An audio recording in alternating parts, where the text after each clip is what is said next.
all of our esteemed viewers and listeners, happy new month, 2nd of June 2025. Again, happy new week. It's a Monday morning, lovely Monday, cool weather due to the excessive rains that happened across Lagos this early morning. I'm talking about it from as at 12 a.m.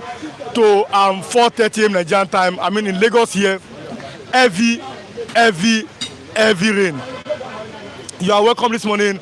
I'm glad that you are watching us this lovely morning. It's like I said, the weather is cool.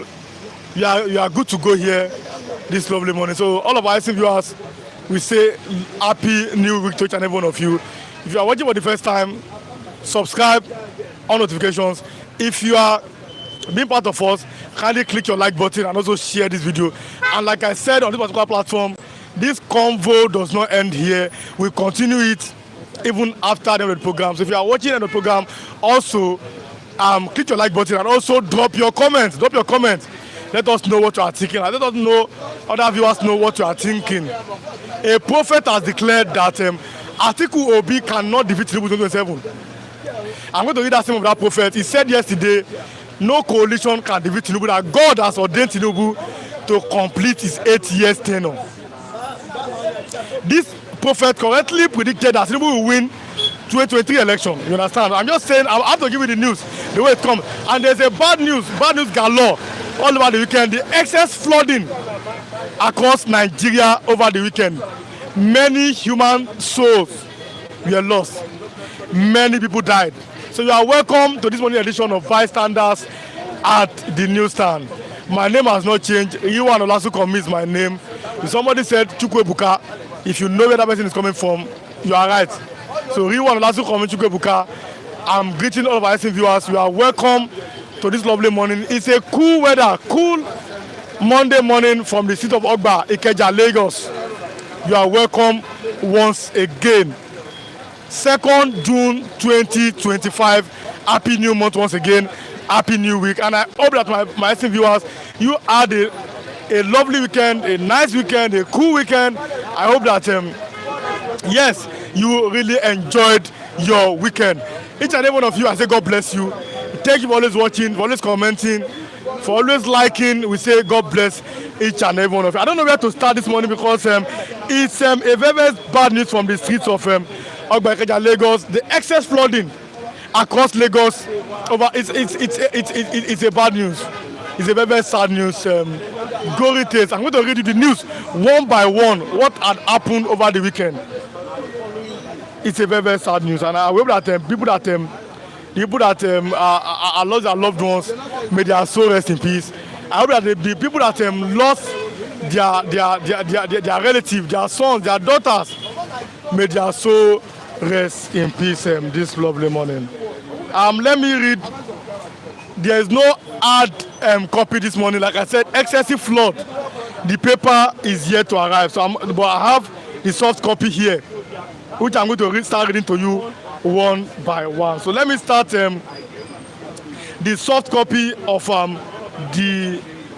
Let me see. Let me start from the Vanguard this lovely morning. Monday, June 2nd, 2025. FG gas power vehicle scheme runs into major hitch nationwide. 78.6 billion investment threatened. 50 killed. Parish shut down by armed elders in Macaulay Diocese Catholic Church. 50 human beings have been killed. 50 parishes have been shut down after armed elders did what they did yesterday in Macaulay. It's on the front page of the Vanguard. And there's a tension in Lagos APC. We saw there's that video. Go and look at this our particular channel. We have posted that video. President Bola Ahmed Tinubu shunned Sanwo-Olu. He was shaking other people, and when Sanwo-Olu came, he refused to greet him. It's really causing uproar, and Lagos APC seem to be in a. I'm looking at Lagos APC here. Tinubu should not play God. Sule Lamido, 2027 is on the front page of the Vanguard newspaper. APC primary. Amechi gave Tinubu dose of his own medicine. Wole Soyinka. Nigeria 6 others affected. Saudi Arabia suspend block visa. This is on the Vanguard. Debt No sin in borrowing. There is no sin in borrowing money. That's what the presidency is telling all Nigerians. It's on the front page here of the Vanguard newspaper this lovely morning, 2nd of June 2025. Let me go to another soft copy of the Daily Trust this lovely morning, 2nd of June 2025. Daily Trust soft copy. We are going to chase Tinubu out of power. Atiku, Amechi, El-Rufai. We will chase Tinubu out of power. That is what they are talking about. Auto crash, last moment of 22 human beings in Kano. It is here on the Daily Trust newspaper. Let me leave Daily Trust and go to the Punch soft copy this morning. Simply says, terrorists are in Nigeria, West Africa coastline. The USA is giving a warning. Terrorists they are eyeing Nigeria this lovely morning. NDLA intercept Saudi-bound pilgrims with drugs. That's very good.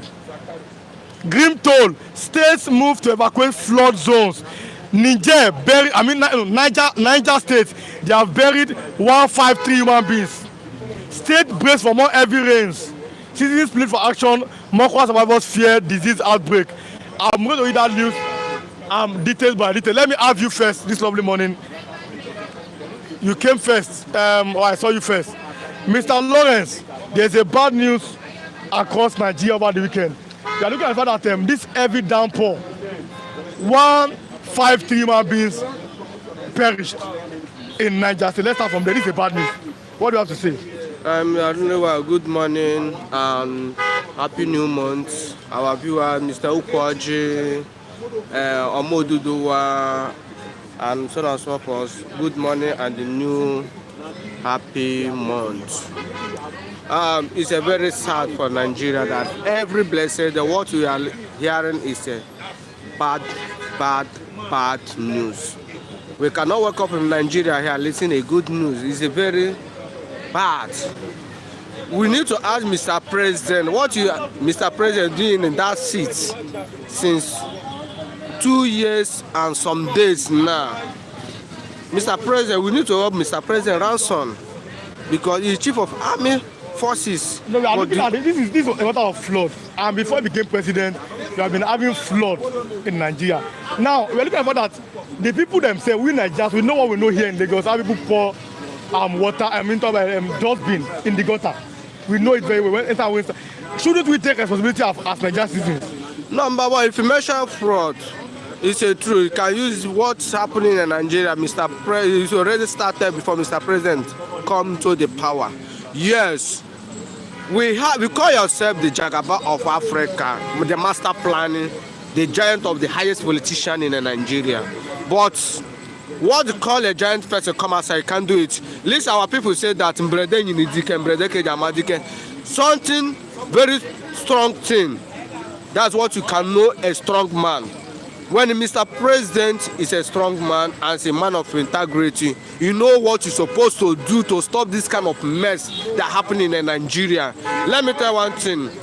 When Jonathan is a president of Nigeria, this kind of mess started. What Jonathan did, he called Ihejirika, a chief of army staff, to stop. No, I'm talking about flood. I'm talking about rain, about heavy rain that devastated. Let me read something here. He said, let me read something here from Sahara Reporters. A man is talking. He said, I watched my family washed away. Survivor left in one clothes, loses wife, newborn child, and 7 others in Niger State flood. Adamu is his name. He said that his wife woke him up when the flood waters arrived, and he quickly gathered his family together, urging them to hold tightly to one another. Adamu's life has been completely upended. Maybe our life not go away because how he has lost a wife, a newborn baby, and 7 others. It has 6-year-old father of one told BBC that his father and their newborn baby were among those. He said, my wife and my newborn baby were among those that the flood swept away early Thursday morning in Niger State. Mr. Adamu, his wife woke him up when the flood waters arrived, and he quickly gathered his family together, urging them to hold tightly to one another. As we stepped aside, we saw water everywhere in our living room. And the compound. They panic and we got disconnected. He said his wife only returned to Mokwa a day before the floods. Having stayed in their parents' house for a few weeks. I watched helplessly as I watched my family. I survived because I could swim. It was God that saved me. Water, flood, and now we are in Lagos. Look at the weather again. Should we be afraid?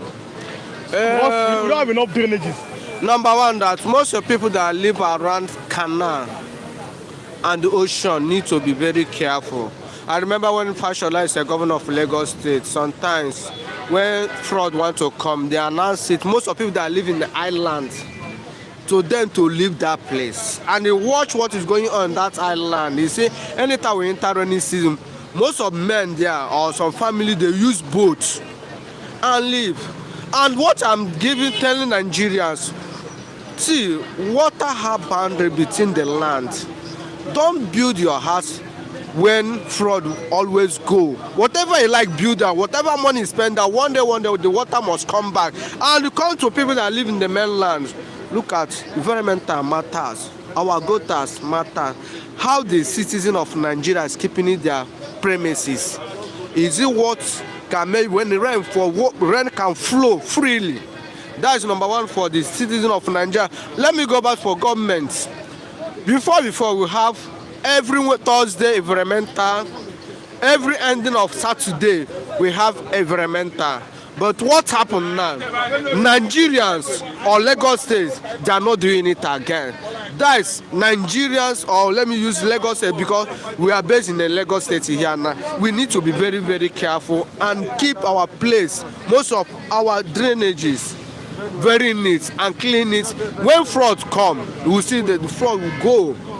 And the gutter or whatever, we need to cover it to secure the citizen of the land. If you didn't cover it, I remember here this gutter before, time of Jonathan Fashola is the governor of Lagos State. Somebody jumped inside this gutter and died.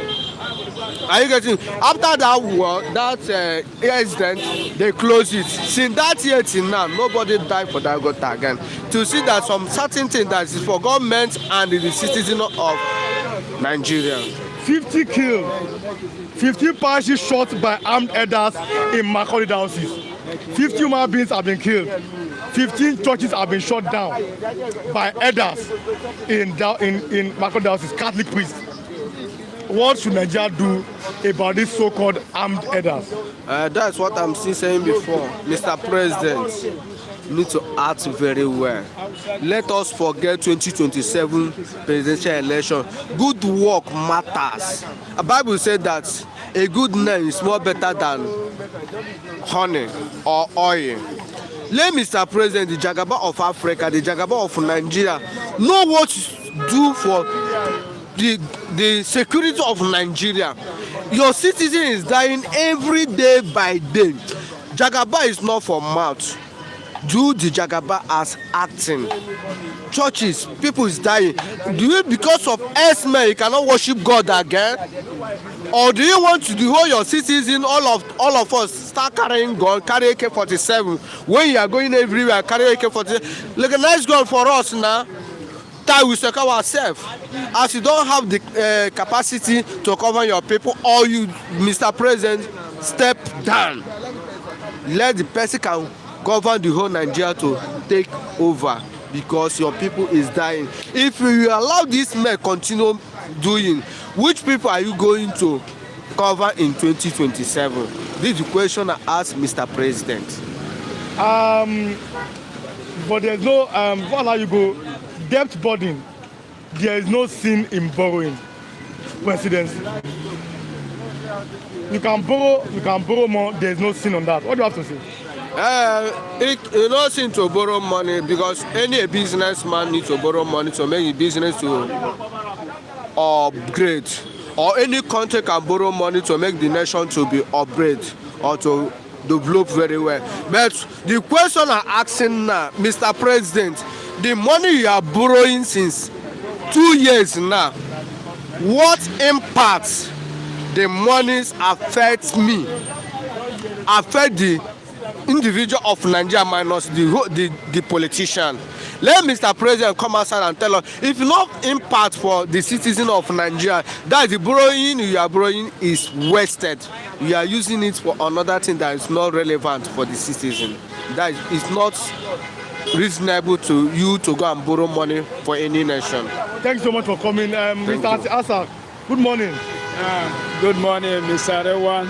Good morning to our viewers. Good morning, Dr. Okwoje, Mr. Tunde Okafor, Kinjo, Ogba, and all the rest, Mr. Ike, Mome Kechi, and so many of you. May the Lord be with you. If you are coming online, if you are online, drop your comment and then also click the like button. Also kindly share this video with others. Bola Ibamiche, good morning. You are welcome. You are the person that only person that has greeted us this morning, so we say good morning. Yes, to you again. Good morning. 50 human beings have been killed in Benue State. Chris Onye, good morning to you. You are welcome. You have also greeted us. As you are coming online, don't forget to click your like button and also share this video. 50 human beings have been killed by armed herdsmen in Makurdi diocese. 15 churches have been shut down.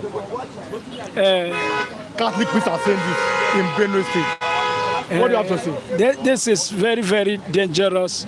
I keep on saying it. That when we are hearing this type of news and the population of Nigeria just keep quiet, I'm very surprised. Only one person was killed in United States of America by a policeman, and the whole America came out to protest, to signal that they are not happy.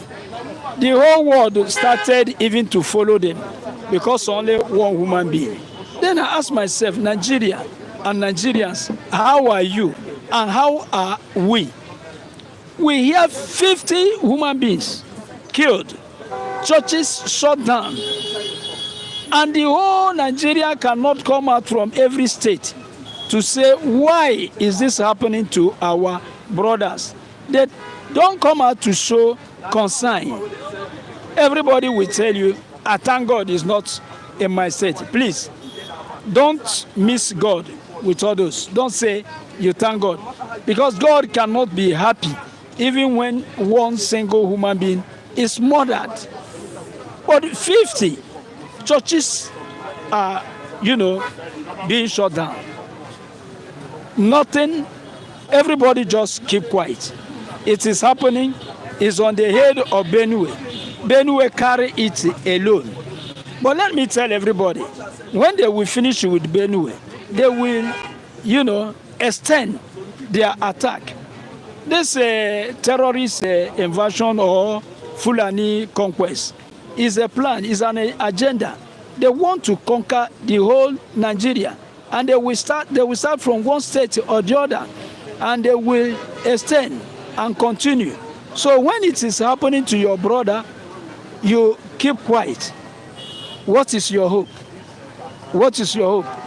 And on the other hand, our politicians, our leader, you ask yourself, what are you doing? Are you still sleeping? All those number of people are dying, and dying every day in a country. And you ask people to not, equip themselves with arms. We don't have gun, we don't have bullet. Nigerians, I keep on saying it, you cannot even walk with a knife or a cutlass. You will be arrested. But some people are allowed to move and to kill others just like that. What is the meaning of leadership? What is the meaning of this type of thing happening in our country? Some journalists will comment and say one thing or the other. Some people are commenting it as if it is normal for such thing to happen in a country. No, it is not normal. And now, in a Christian world, churches are being shut down because of extremist Muslim. that he wants to conquer everywhere. And nothing is done to protect churches and to protect Christians. Churches are shut down. Mosques are open. Have you already Islamized Nigeria? And if Nigerians want to convert to Muslim, is it by force? Are you going to force us? You don't force spiritual thing on anybody. God doesn't force anybody at all. Human beings need help. God doesn't need help. When he needs help, he knows how to, and he knows whom to address. Killing in Nigeria, and the way we keep silent to that is very, very dangerous.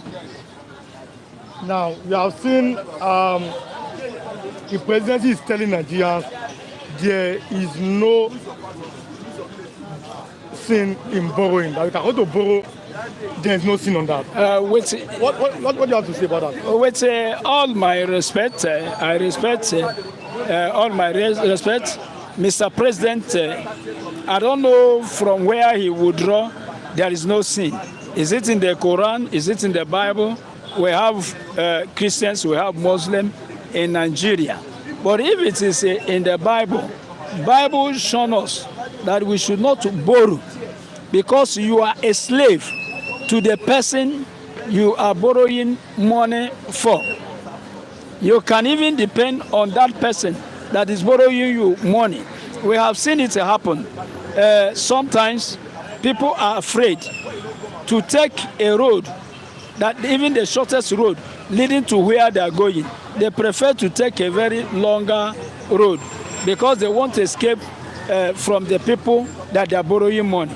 Let me tell you a short story. What happened, Rewan, during COVID-19. There was one of our colleagues. Every time this our colleague will cover his face with a face mask. And this is a man who doesn't believe in things easily. I asked him, why are you a chairman? Why are you covering your face like this? He said, leave me alone. Don't you see COVID-19? I went closer to him. I said, I know you.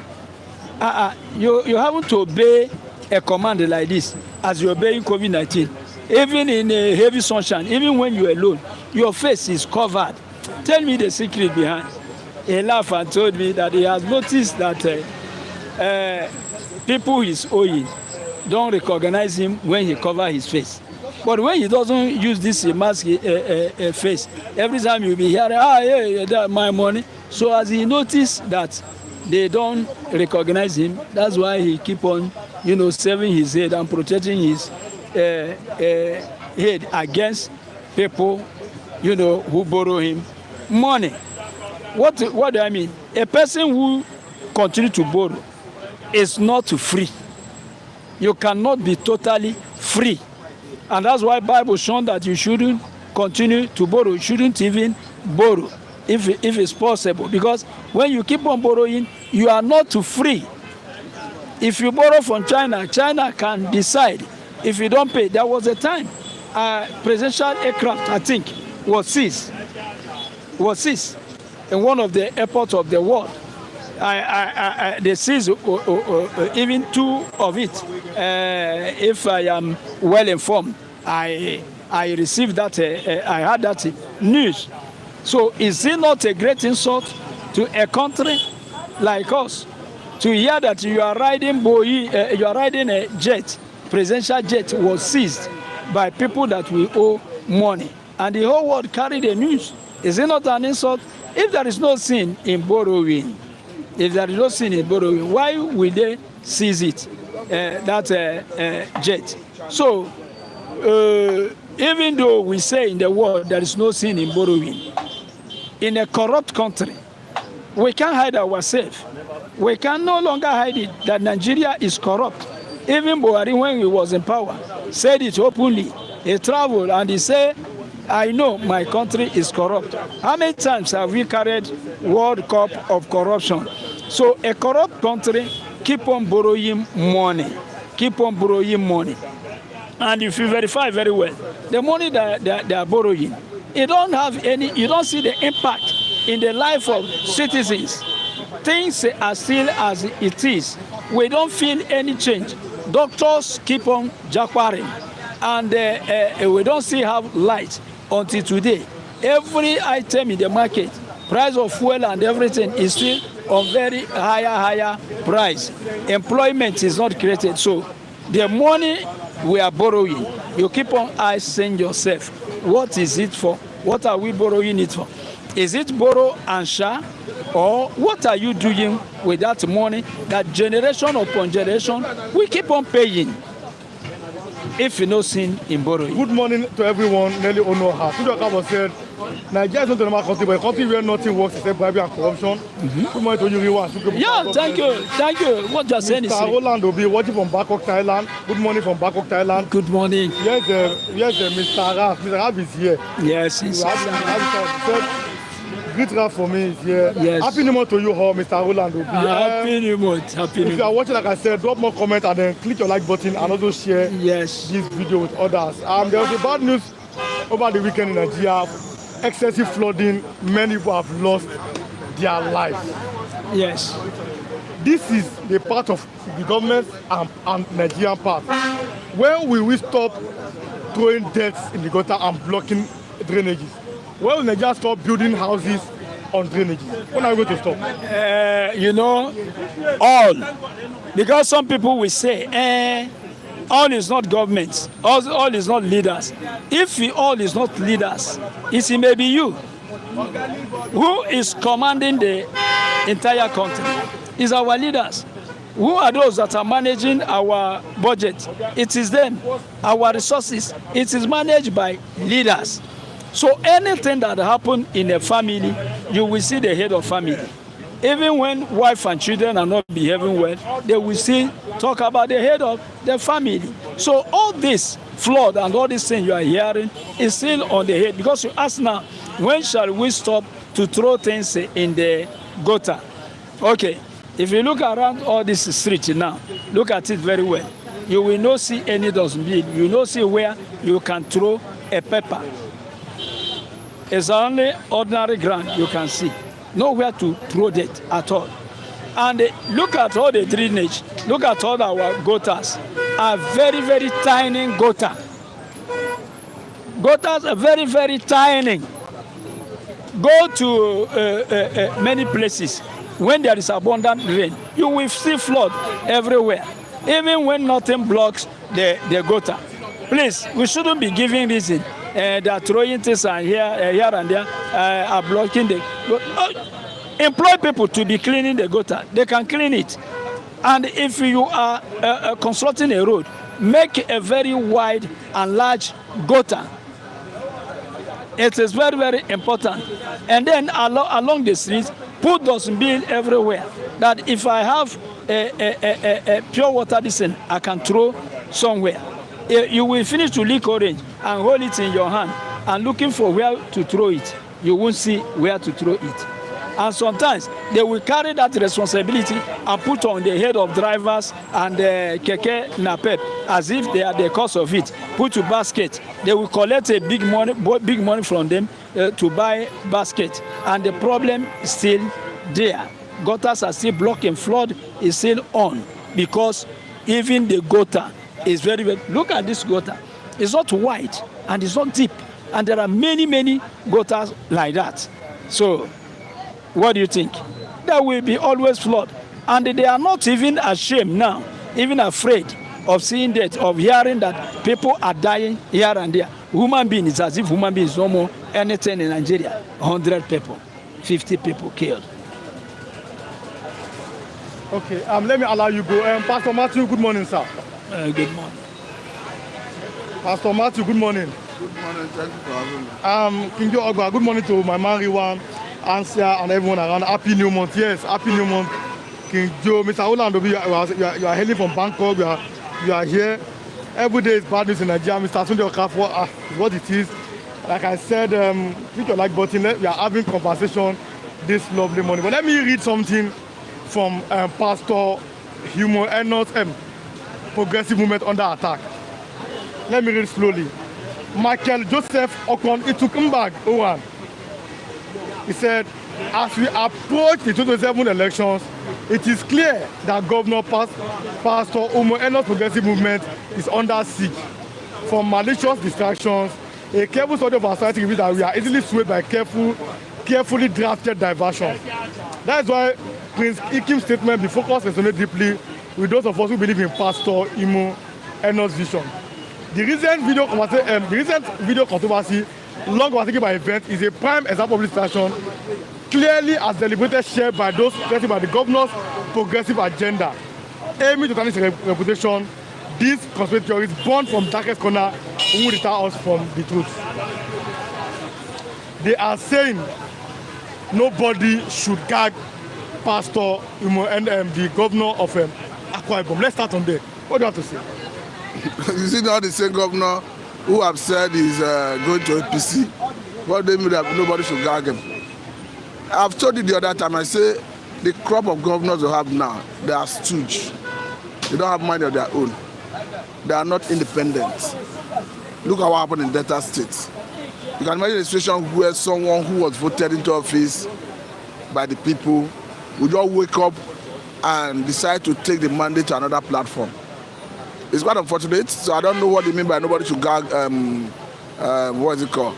Pastor Eno. Eno have made his intention known that he's, okay, if he say nobody should gag him, what prompted him to decide to defer to APC? So I think it was a man of God that was saying that in our world. No, you don't say normal person. But for me, I don't know what the person is saying. The governor of Akwa Ibom State is taking a position that he wants to defer to APC. I begin to ask, on what basis? Who is gagging him?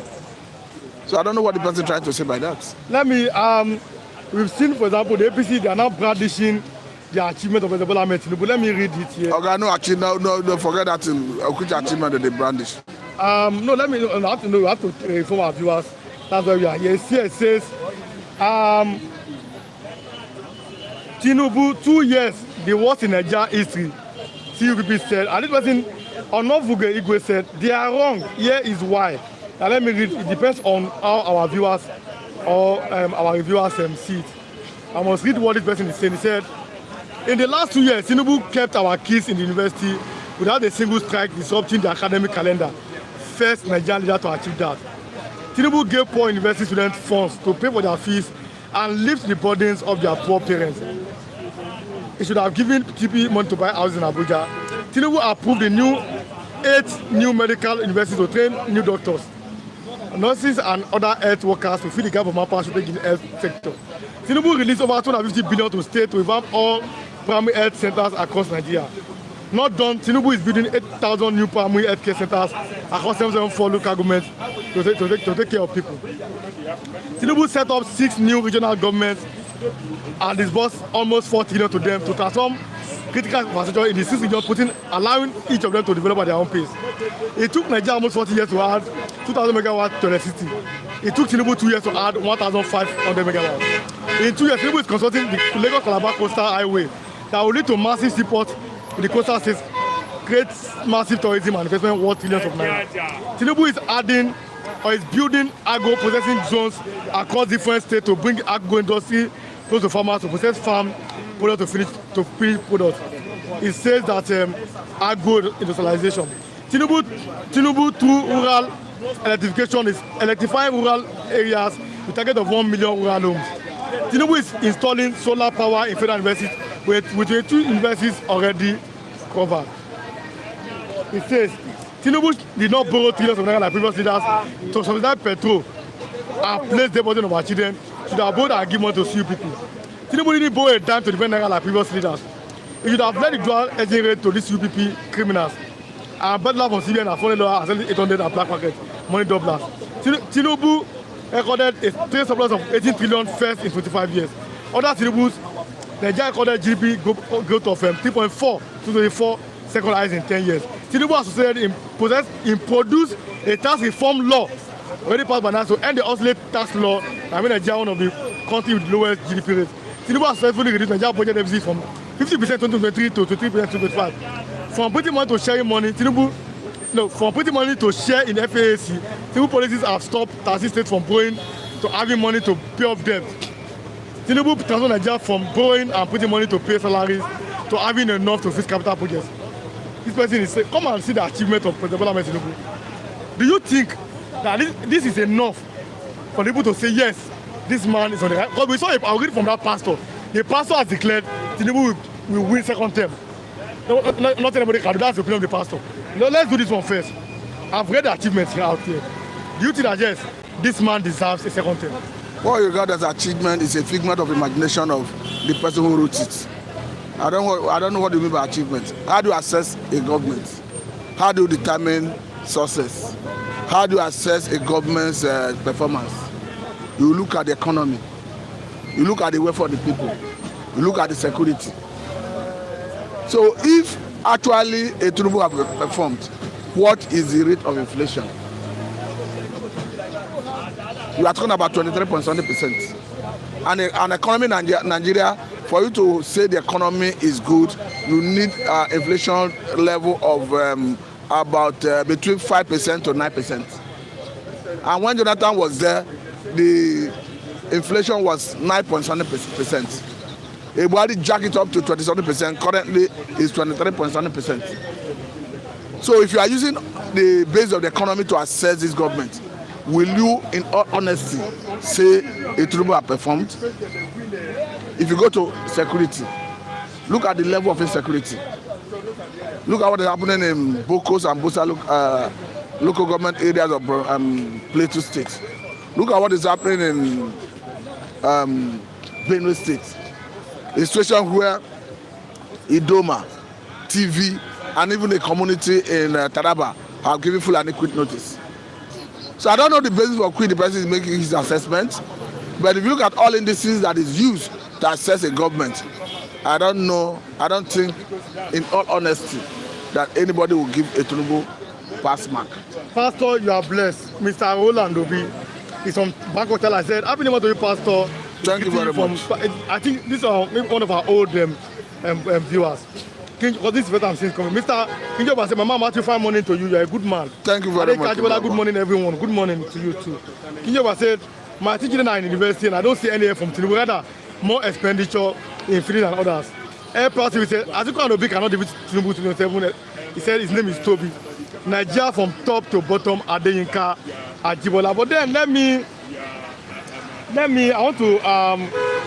read from that man of God who has prophesied. What he said the other time that Tinubu went to 3 elections and it came to pass. This time around, he has said no coalition. That's the opinion, that no coalition can defeat Tinubu in 2027. Let me read from the pastor. His name is this morning. His name is Coalition Against Tinubu Will Fail. He is destined for second term. Prophet Sam Ojo, renowned international fiery cleric, and general advisor for Freedom Apostolic Revival Movement, FARIM, Prophet Sam Adebayo Ojo, Baba Authority, has declared that all political coalition and position aimed at preventing him from securing a second term in 2027 will ultimately fail.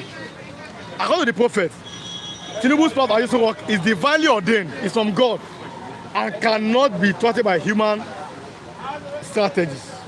Speaking during a monthly prophetic service, Night of Secret, Oru Ashiri, as his church headquarters in Ibadan, prophet told a park congregation that despite the rising momentum among opposition parties to form a grand alliance against president, the heavens have already sealed. God has already sealed Tinubu's second term. This is the opinion. No matter the noise or the alliances, President Tinubu is destined to rule Nigeria for a second term. The prophet said, heaven has already endorsed him. Those who are planning otherwise are simply fighting the wind. The clerk was making both political policies in the past election cycle. One political leaders plotting Tinubu to therefore consider that stance that Nigeria's stability and future prosperity are tied to divine plans that include the consolidation of the current administration. This is a man of God. Nobody can remove Tinubu. This is Prophet Sam Ojo. What do you have to say? Do you know what the Bible says? He said, "You shall receive power after the Holy Spirit has come upon you. I will be my witness in Jerusalem, in Samaria, and to the uppermost ends of the earth." That is the calling of a man of God. I don't know when his calling has become to see the person that will become Nigerian president. It's quite unfortunate that men of God we start prophesying, or rather start talking about who win an election. In the time of Jesus Christ, in the time of old apostles in Israel, they focus on the gospel. And you can see clearly where some of them will be killed because of the gospel. Because when you preach the hard truth, the word will be against you. It's quite unfortunate that his calling is to determine who wins the election.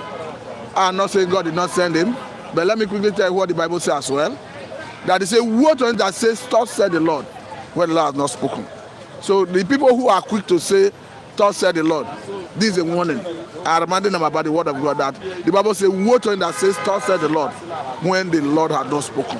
And the Bible says, every other sin will be forgiven, but any blasphemy against the Holy Spirit will not be forgiven, both now and the word to come. Because when you say, "Thus said the Lord," you are saying you are hearing by the Spirit of God. So it's a very big warning. I'm not saying God did not send him, but I'm passing message across.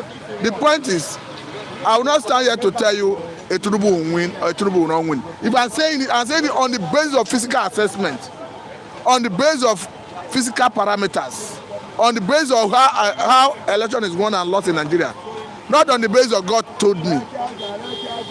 So it baffles me when man of God will turn the pulpit into predicting who will win the election. We all saw the shenanigans that went on during the inauguration of the St. Tinubu, where bishops were hired from the streets, giving robes. So it's quite unfortunate that I'm not surprised anyway, because the Bible has said that in the end time we'll see all this. But I will advise any man of God to stay on the pulpit and stay strictly to the calling. Because prophesizing about who will win election, it doesn't glorify God. Is that your calling? The Bible says, "For every soul that repent, there are angels in heaven." That should be your focus point. I think I'm done for that. Rewan, those are fake pastors. In a performed government, you don't need to be on the news to tell people what you've done. People will feel it by themselves. Alex Otti is not telling you his achievement. God bless you, Mr. Matthew. Mr. Godwin, good morning. Thank you very from much. Sydney, Australia. Let's go to this. Like I said, if you are watching, drop more comment and also click your like button. But then, let's do this one now. Pastor Matthew, there's a bad news over the weekend in Nigeria. Flooding. I've read the news of a man who lost his newborn baby, he lost his wife, lost everyone. His name is Mr. Abdul. I've read the name. Also in Mokwa, how do we stop this? We see here in Lagos, we see man beats that the light throwing dirt in the gutter anytime when it's falling. Should the government enforce strict environmental laws? Law is meant to be obeyed. From the Bible points, it says law is meant for lawbreakers. Meaning, as a child of God, you are not even expected to go and break the law. However, there are some areas where the government will make a law that violates the standard of God, the injunction of God. You'll be permitted to break it and face the consequence, and God will see you through. But the point is, I think the environmental law does not offend the law of God. And if there's environmental law, I encourage everybody to obey it, because it's to keep the environment clean. And when the environment is clean, it speaks to the well-being and health of the people. Then looking at the flooding that happened in Nigeria, it's quite unfortunate. I think going forward, the authorities should ensure there is timely warning, and the residents too should ensure that when it approaches rainy season, or rather the peak like this, they should evacuate flood-prone areas, because it's a natural disaster. I understand that people in Nigeria, most of them have said that they have never seen this magnitude of flooding before. Now they have seen it. So going forward, they say a stone that one have seen should not be the one that will destroy, blind someone. So this is a stone that you have seen ahead of time. So when we approach next rainy season, I think the state government as well should do well to have some emergency shelter where they can evacuate people to in time like this. But generally speaking, when we approach next rainy season, getting to the peak, people should evacuate any flood prone area, not only in Niger State, but across the Federation. There's a bad news, Pastor. 50 Christians are being killed in looking at this state, it's in Benue State. 15 churches are being shut down. by armed S-men. It is being reported these are Catholic priests coming out to cry to Nigerians. What is the way forward? These armed S-men, who are they? Who may be sponsoring them? Who are they working for? This is the area I blame the president, Senator Ahmed Bola Tinubu, because I was thinking that if he's not able to do any other thing, at least this issue of Fulani headers that have become a very serious problem for everybody, you should have given it priority attention. Do not forget that recently we saw a Catholic priest, Alfred, even from the same Benue, who went to the United States of America, met with American Congress over the issue of extremists targeting Christian minorities in the north. And of course, at the time, federal government trying to debunk the impression, saying that it's a crime that affects every other person or generally everybody, that Christians are not targeted. I think this is a testimony that the Alfred who went to America was correct in his position. And again, we can only ask federal government to awake to their responsibility of protection of lives and property. It's quite unfortunate that we see Christians in the north face this level of serious threat to existence. But again, I think federal government of Nigeria has always received a bad image as a result of their inability to protect lives and property, particularly the Christians in the northern part of the country. And this an advice from Mr. President, who has the mandate to protect lives and property, to wake up to his responsibility and ensure that life that is sacrosanct, because for me life is sacrosanct, is protected adequately. The Nigerian Catholic Diocesan Priest Association, NCDPA, Macro Diocese, has raised the alarm over continued deadly attacks by armed S-men in Benue State, revealing that more 50 people have been killed and 50 Catholic parishes have been forced to shut down in just 1 month, the Vanguard. Speaking at the press conference on Sunday, the chairman of NCDPA in Macro Diocese, Reverend Father Joseph Beba, strongly condemned the wave of violence. He's coming as his calculated and coordinated efforts to wipe out TV communities. He accused security forces, particularly the military stationed in the affected areas of complicity and inaction. Among those affected are Catholic priests, and this has led to the closure of 15 parishes in Macro Diocese alone. Beba said the crime was described as military silence and passivity while communities have been attacked. The priest detailed a series of recent attacks, including the shooting of Reverend Father Solomon Atongo, the priest inside of St. John's Kwasi Parish in Jimba. Atongo was reportedly shot over 500 meters from a military checkpoint at Say Obiam with no response from the station personnel. The community itself was attacked. They are not telling the Christians and the Benue people, defend yourself. Is that the way forward? Yes. With what? Even if you are saying defend yourself, there should be security arrangement to do that.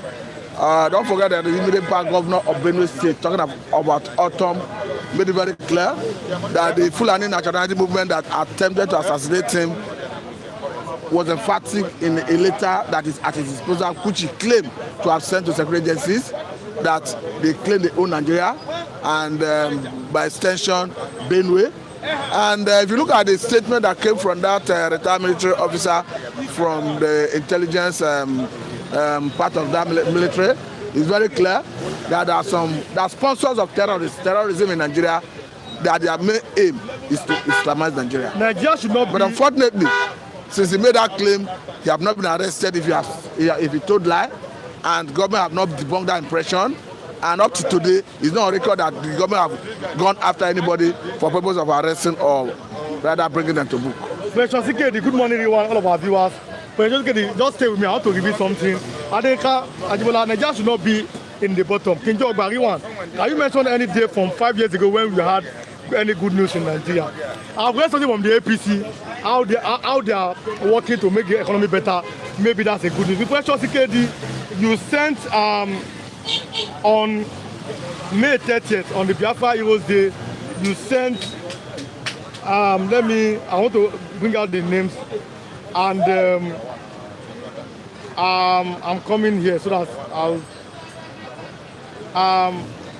Ms. Precious Ikedi is here, where is it?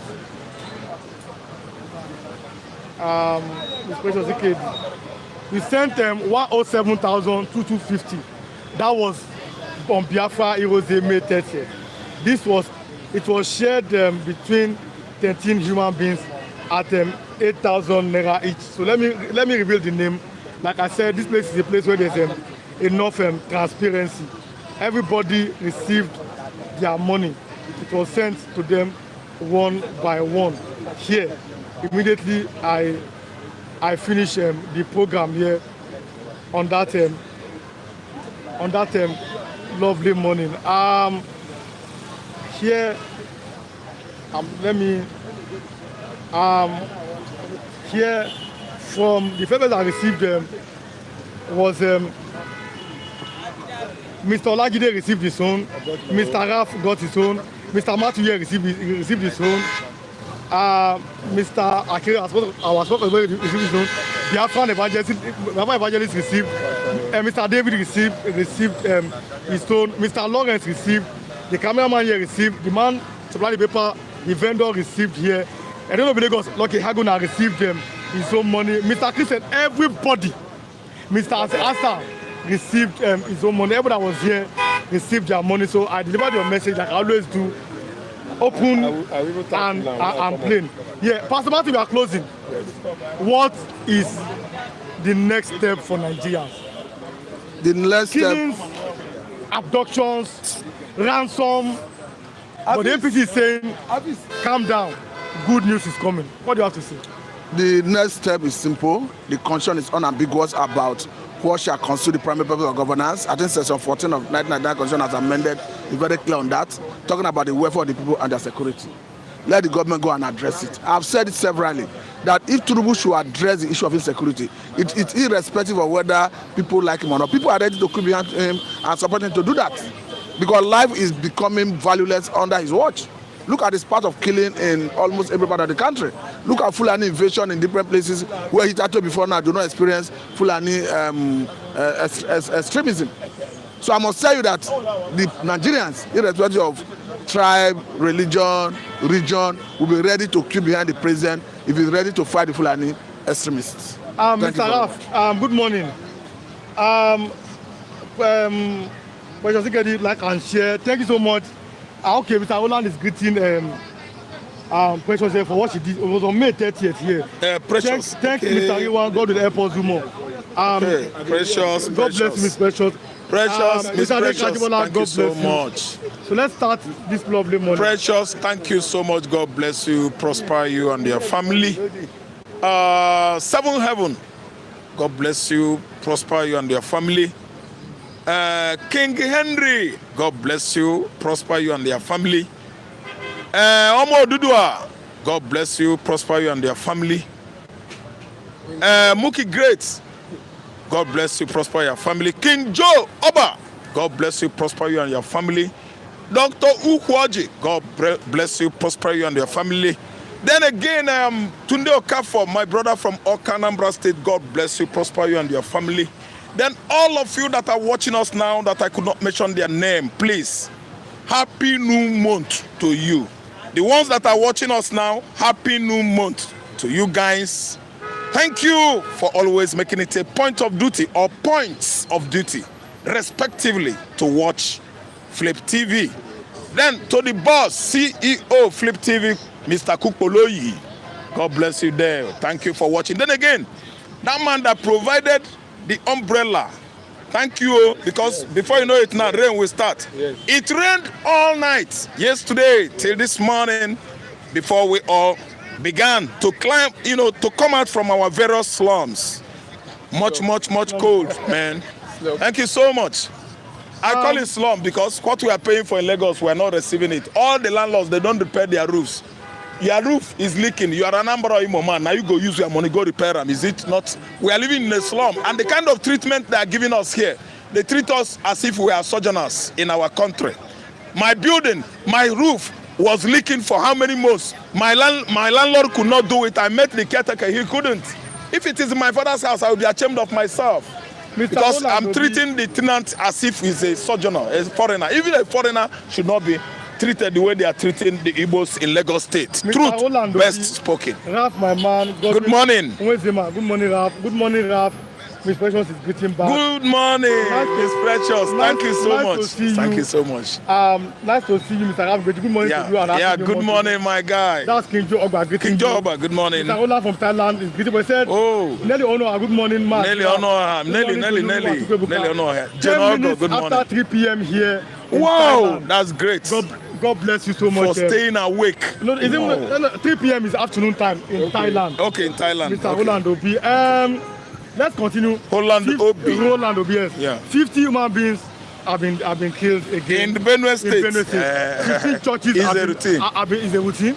15 churches have been shut down. I've read it here to Mr. Martin. This is a bad news again. That's a very sad news anyway. If you ask me, I will tell you that Benue people from Benue, I think TV is in Benue State, Idoma is in Benue State, some Igbo anyway. Idoma shares border with Ebonyi State. They are Igbo mostly. These people, how far? How do you reason? Anyway, the governor of Benue State, Governor Alia. How do you feel? You are subjects, Benue indigents, Benue people from Benue are subjected to this kind of, let me say, treatment for how many years now? From 2015 till date is 10 years. Unagoda I finish you, because the reason why I'm saying this is that I come from Omabala. Let me explain myself too well. I'm not being proud. Mweri, Okozo, Nando, Ibariamu, Achala, Aguleri, Oga, all of you, all this community I name, if Anambra State governor there eats, Fulani people subject us to this kind of incessant killings. Oga, I bune flogo, you bring fight, bring food, we go leave food, fight. So that we fight, let it finish, let the trouble stop. Benue people, are you people Malu? Now Malu then they kill, Malu go they look like this. Benue, it done too much. I'm not happy. All the time I've been talking about what is happening to Benue. All my narratives and analysis on my social media platform and other people's platform, I always talk about Benue. Benue, una know they finish. Una not get sense. Okay, una not get sex or sense. I don't know which one. Man and woman dying on daily basis. We are looking on to government. And it has been defined clearly, outrightly by DSS, Director General DSS. He said, defend yourself. Oga, I have right to defend myself.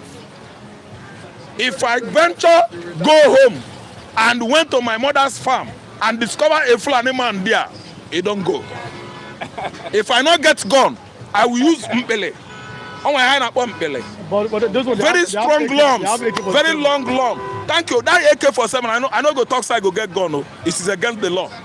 Okay, there are many things you don't say in the public. And the moon has many sides. It doesn't show. If you look at the moon, only one where we see since God created the moon. The other side, he not show you. Anyhow, where I do am, I don't want AK, I don't want anything gone. No, I don't talk now. I say, let me tell you, I must defend myself. That's why Benue people are dying. And I keep on saying this. I'm not abusing anybody from Benue. Una think so low. Are you suffering from Down syndrome? Down syndrome. Benue people, are you suffering from Down syndrome? Down syndrome. Why? Every day, Benue, Fulani, killing Benue people every day. National Security Advisor, Nuhu, Ribadu. It is only one ESN carry gun that Nuhu knows that Igbo man is terrorist. Fulani is where Nuhu Ribadu ancestry emanated from. Nuhu Ribadu is a Fulani man. Very aggressive tribe. Subjected Christians to this kind of treatment for how many years? Actually, because Buhari is a hater of Christianity. I don't put allegation there. Make him call police for me or come carry me. May we go talk her. Since Buhari administration, Christians are dying. We are dying in their large number. Oga, after attack on Benue Church, Nibo needs a particular place. Nibo, another Nibo. We have a Nibo in Anambra. I don't mean Oka own. Nibo people in the axis of Umulo Uzo one local government Enugu conducting night vigil 2017 were killed in their large number, including a cleric. They buried them in large. Oh my God! There was a massive grave, mass grave. Corpse. I hope people are remembering like me. These people are dying every month. So number. Governor Alia Aja Uzuzu. Alia. No, he's a man of God, he's a priest. Hey, okay. Oh, don't worry. Oh my God. Oh, sorry. Oh my God. I'm a reverend father. I'm a reverend father. They will be killing congregates. The congregates gathered every Sunday. They will be killing all my congregates. I will be very holy. Holy Governor Alia. Remember that you have not known God like the Israeli. Yes. Benjamin Netanyahu might be from the tribe of Judah, might be from the tribe of who? Judah, Benjamin, Reuben, Isaac, Acha, Joseph, Manasseh. Listen, oh God, you know past them will know God. These people are the chosen generation among all the generations. The chosen nation among all the nations of the world is Israel. They fought Hamas, they fought Hezbollah, they fought Iran, they fought Yemen, they fought Syria, they fought all the Arabs starting from 7th October till date. If you see what Netanyahu did to Hamas yesterday or last week, you will know that our God is a God of war, is a man of war. Yeah, Governor Alia, behave yourself. Before Mado are called na Benue, Ana Gazana say nobody. What's going on here? Fulani tribe, they have subjected Nigeria, other tribes to attack for how many years now? An agenda that Ottoman and Fodio started in 18th century. It was ended at the axis of Mid-Belt by attack of a gala. Could it be that that man did not kill him? If I come to Igbo land, he will feel it. We for use the host warrior, including Ottoman and Fodio himself.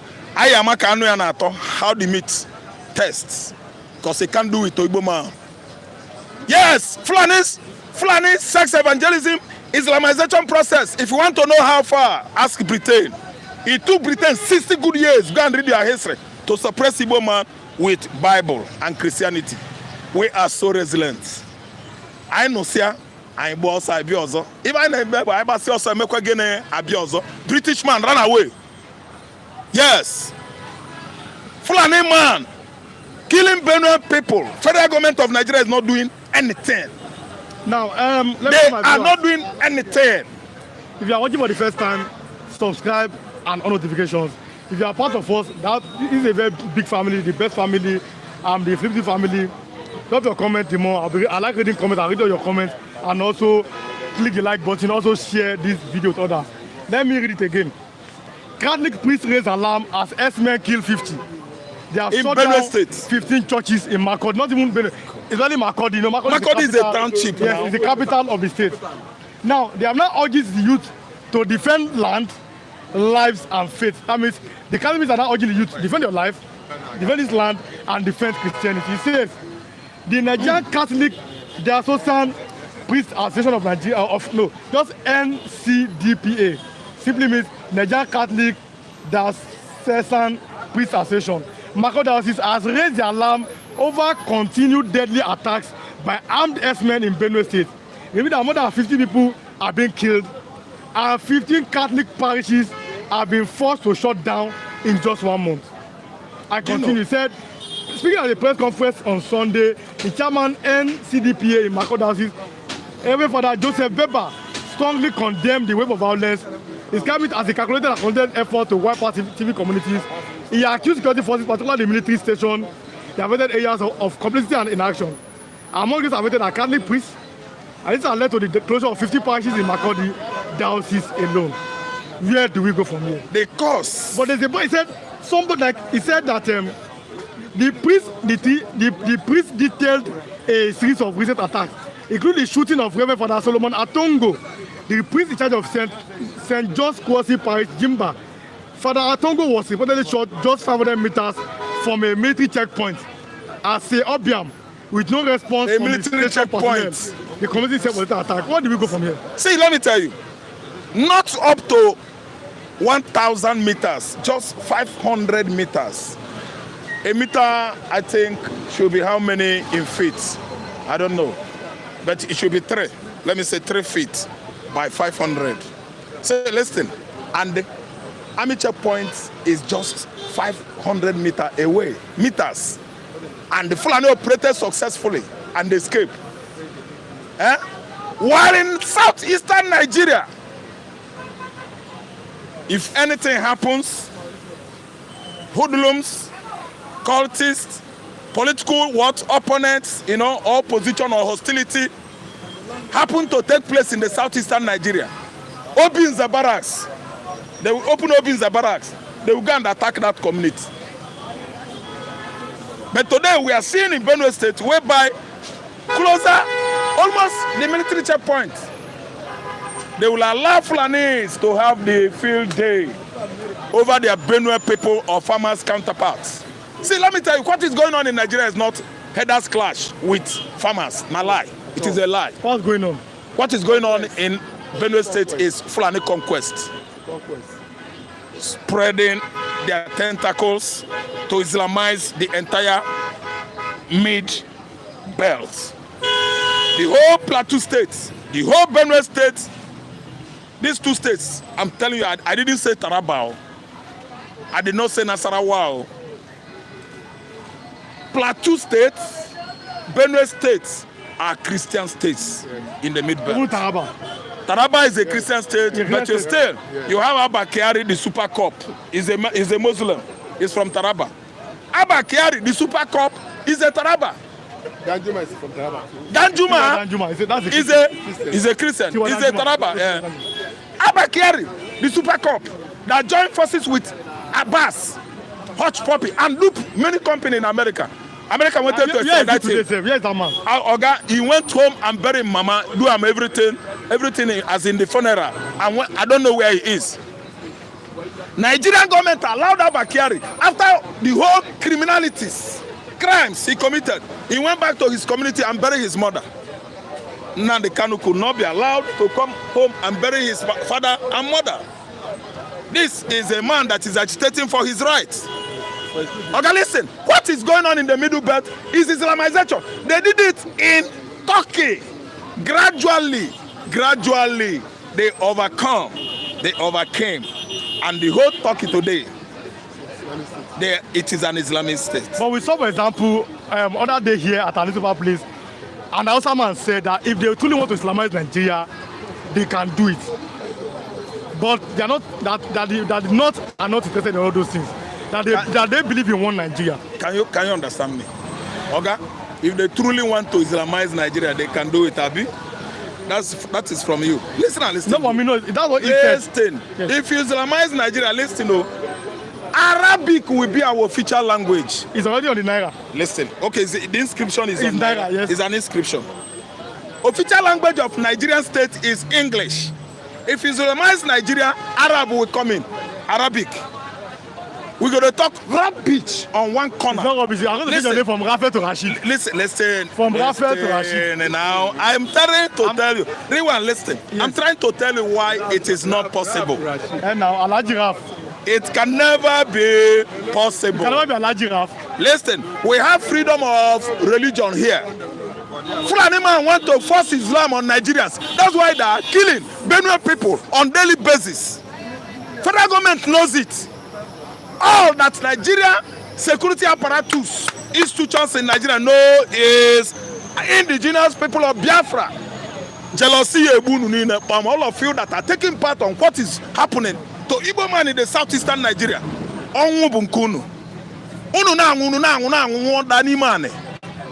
Listen, Fulani has been killing and everybody identified them as Fulani. I met my Fulani friend in Lagos here.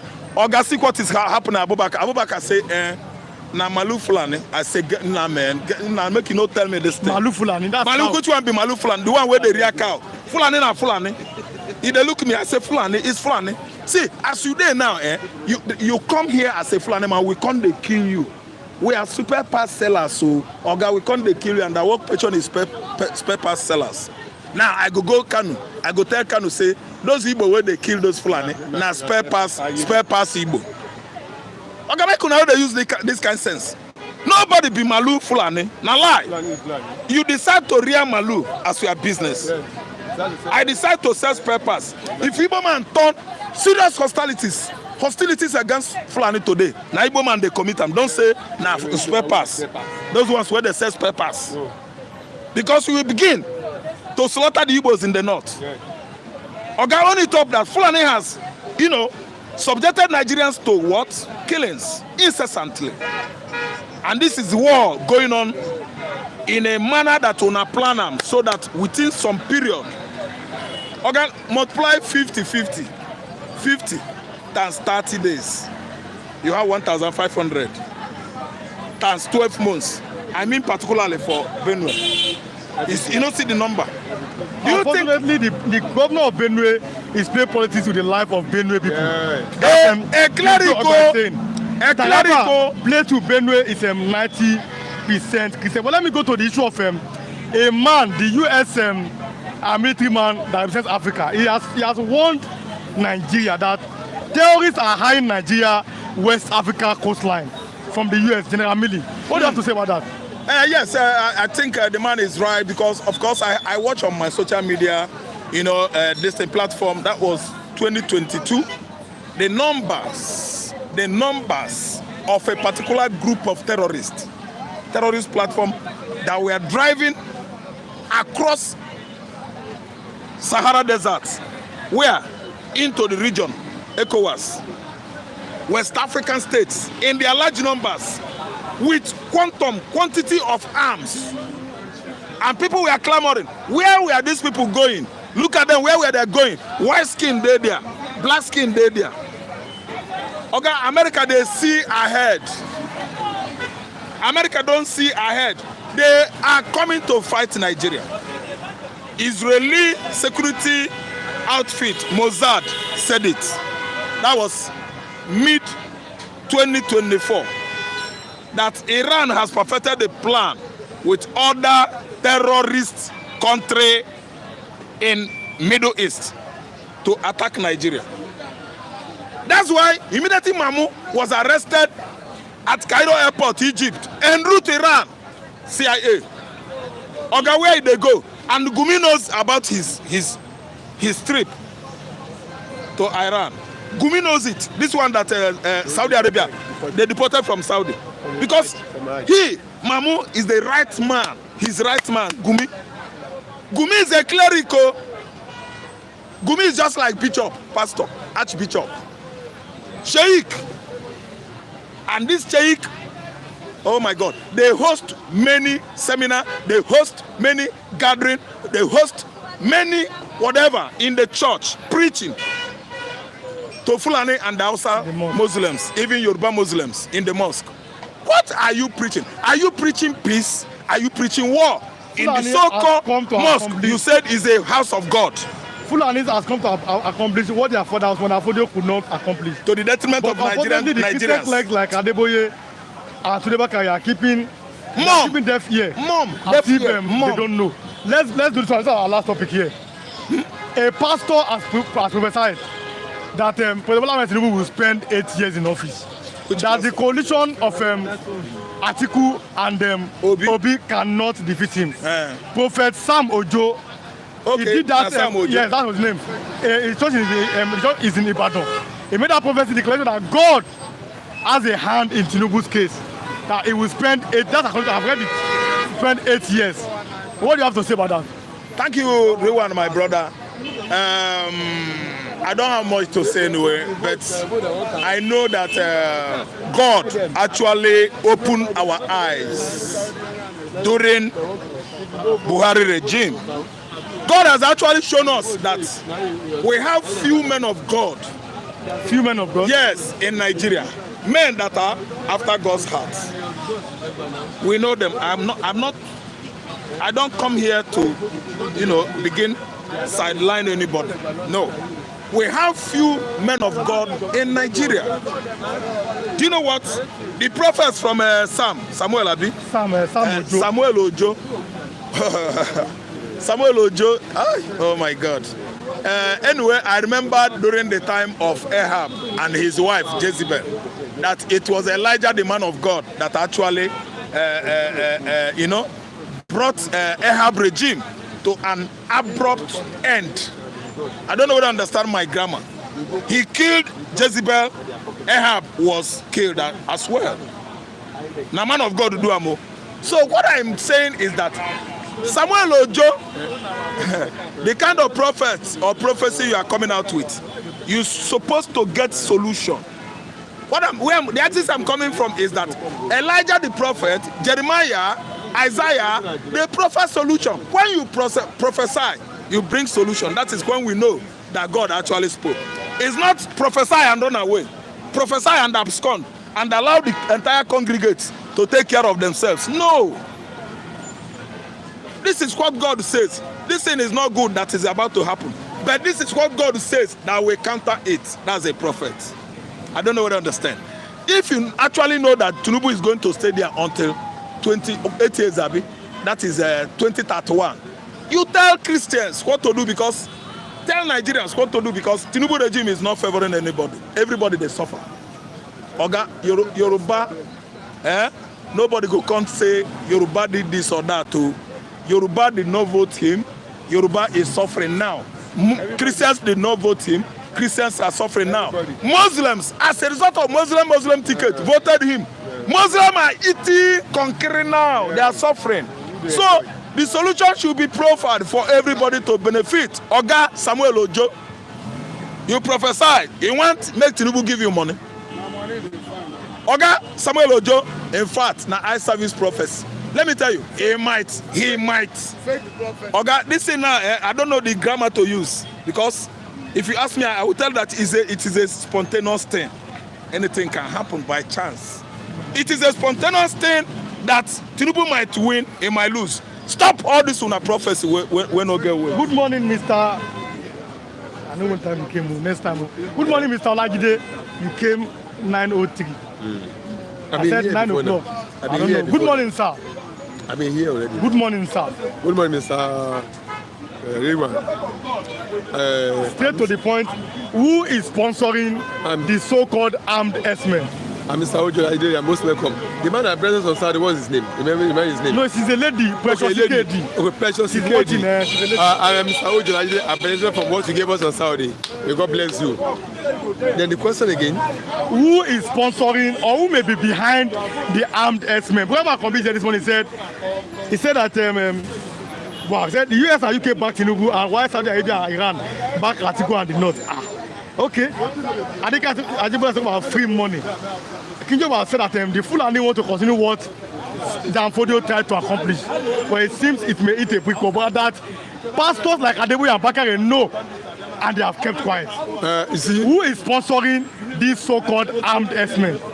People who are sponsoring them is not other than what their great-grandfather has done in 1802 to 1804. Osman Afodio, the jihad he launched that conquered the whole north, that imposed emir upon all the Hausa land, is a continuation of what we are witnessing right now. Tafawa Balewa has lost the reign of power. Now, the people that survive him are the ones continue the onslaught, the conquest agenda of the whole entire Nigeria. Don't forget, under Buhari, they were fully boasting around that Nigeria belongs to them. Nigeria is their land. They want to conquer everywhere. It's their land. They will conquer it. And Buhari actually made a move of conquering the whole land for them in the name of Ruga. Number one, the name of resources, water resources could be. Number two, in the name of grazing route that he lost out on those 3 occasions. He was unable to get a land for them, to settle each of them in every state of the country. So if that has happened, that will have been a launching pad, a military base from where they will have started attacking the whole community, and they will now import the people from all over Africa as they have done. Don't forget, Governor Plateau State said this is the Fulani attacking his people in Plateau State. They are Fulani from other African countries. and Nigerian Defence Authority headquarters also confirm it. So if you are asking me who is sponsoring it, the continuation of Fulani agenda, conquest agenda is what is still going on. The Sultanate is the head of Fulani in Nigeria, and all the emirs are the chief emirs are the member of the Emirate Council. So they are the ones who are behind this. So anybody who is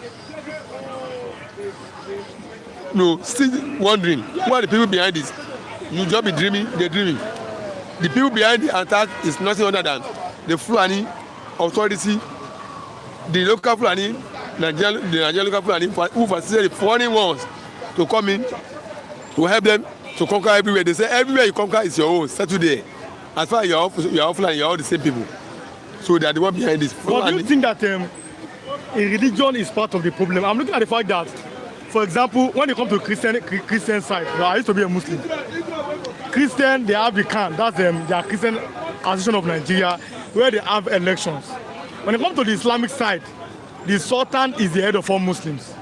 There are no election. If he dies, another person will come, another person from Sokoto as Sultan. You have Yoruba Muslims, you have Middle Belt Muslims, you have even some Edo that are Muslim, and you have some few Igbos that are Muslim.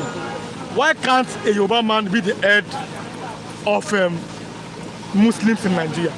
It is because of the divine and root tactics of Fulani ideologies who want their conquest. You know, they were the ones spearheading the Sharia establishment in the Southwest. They want to use that to divide Yoruba community so that they can pitch tent with the Muslims, so-called Muslims.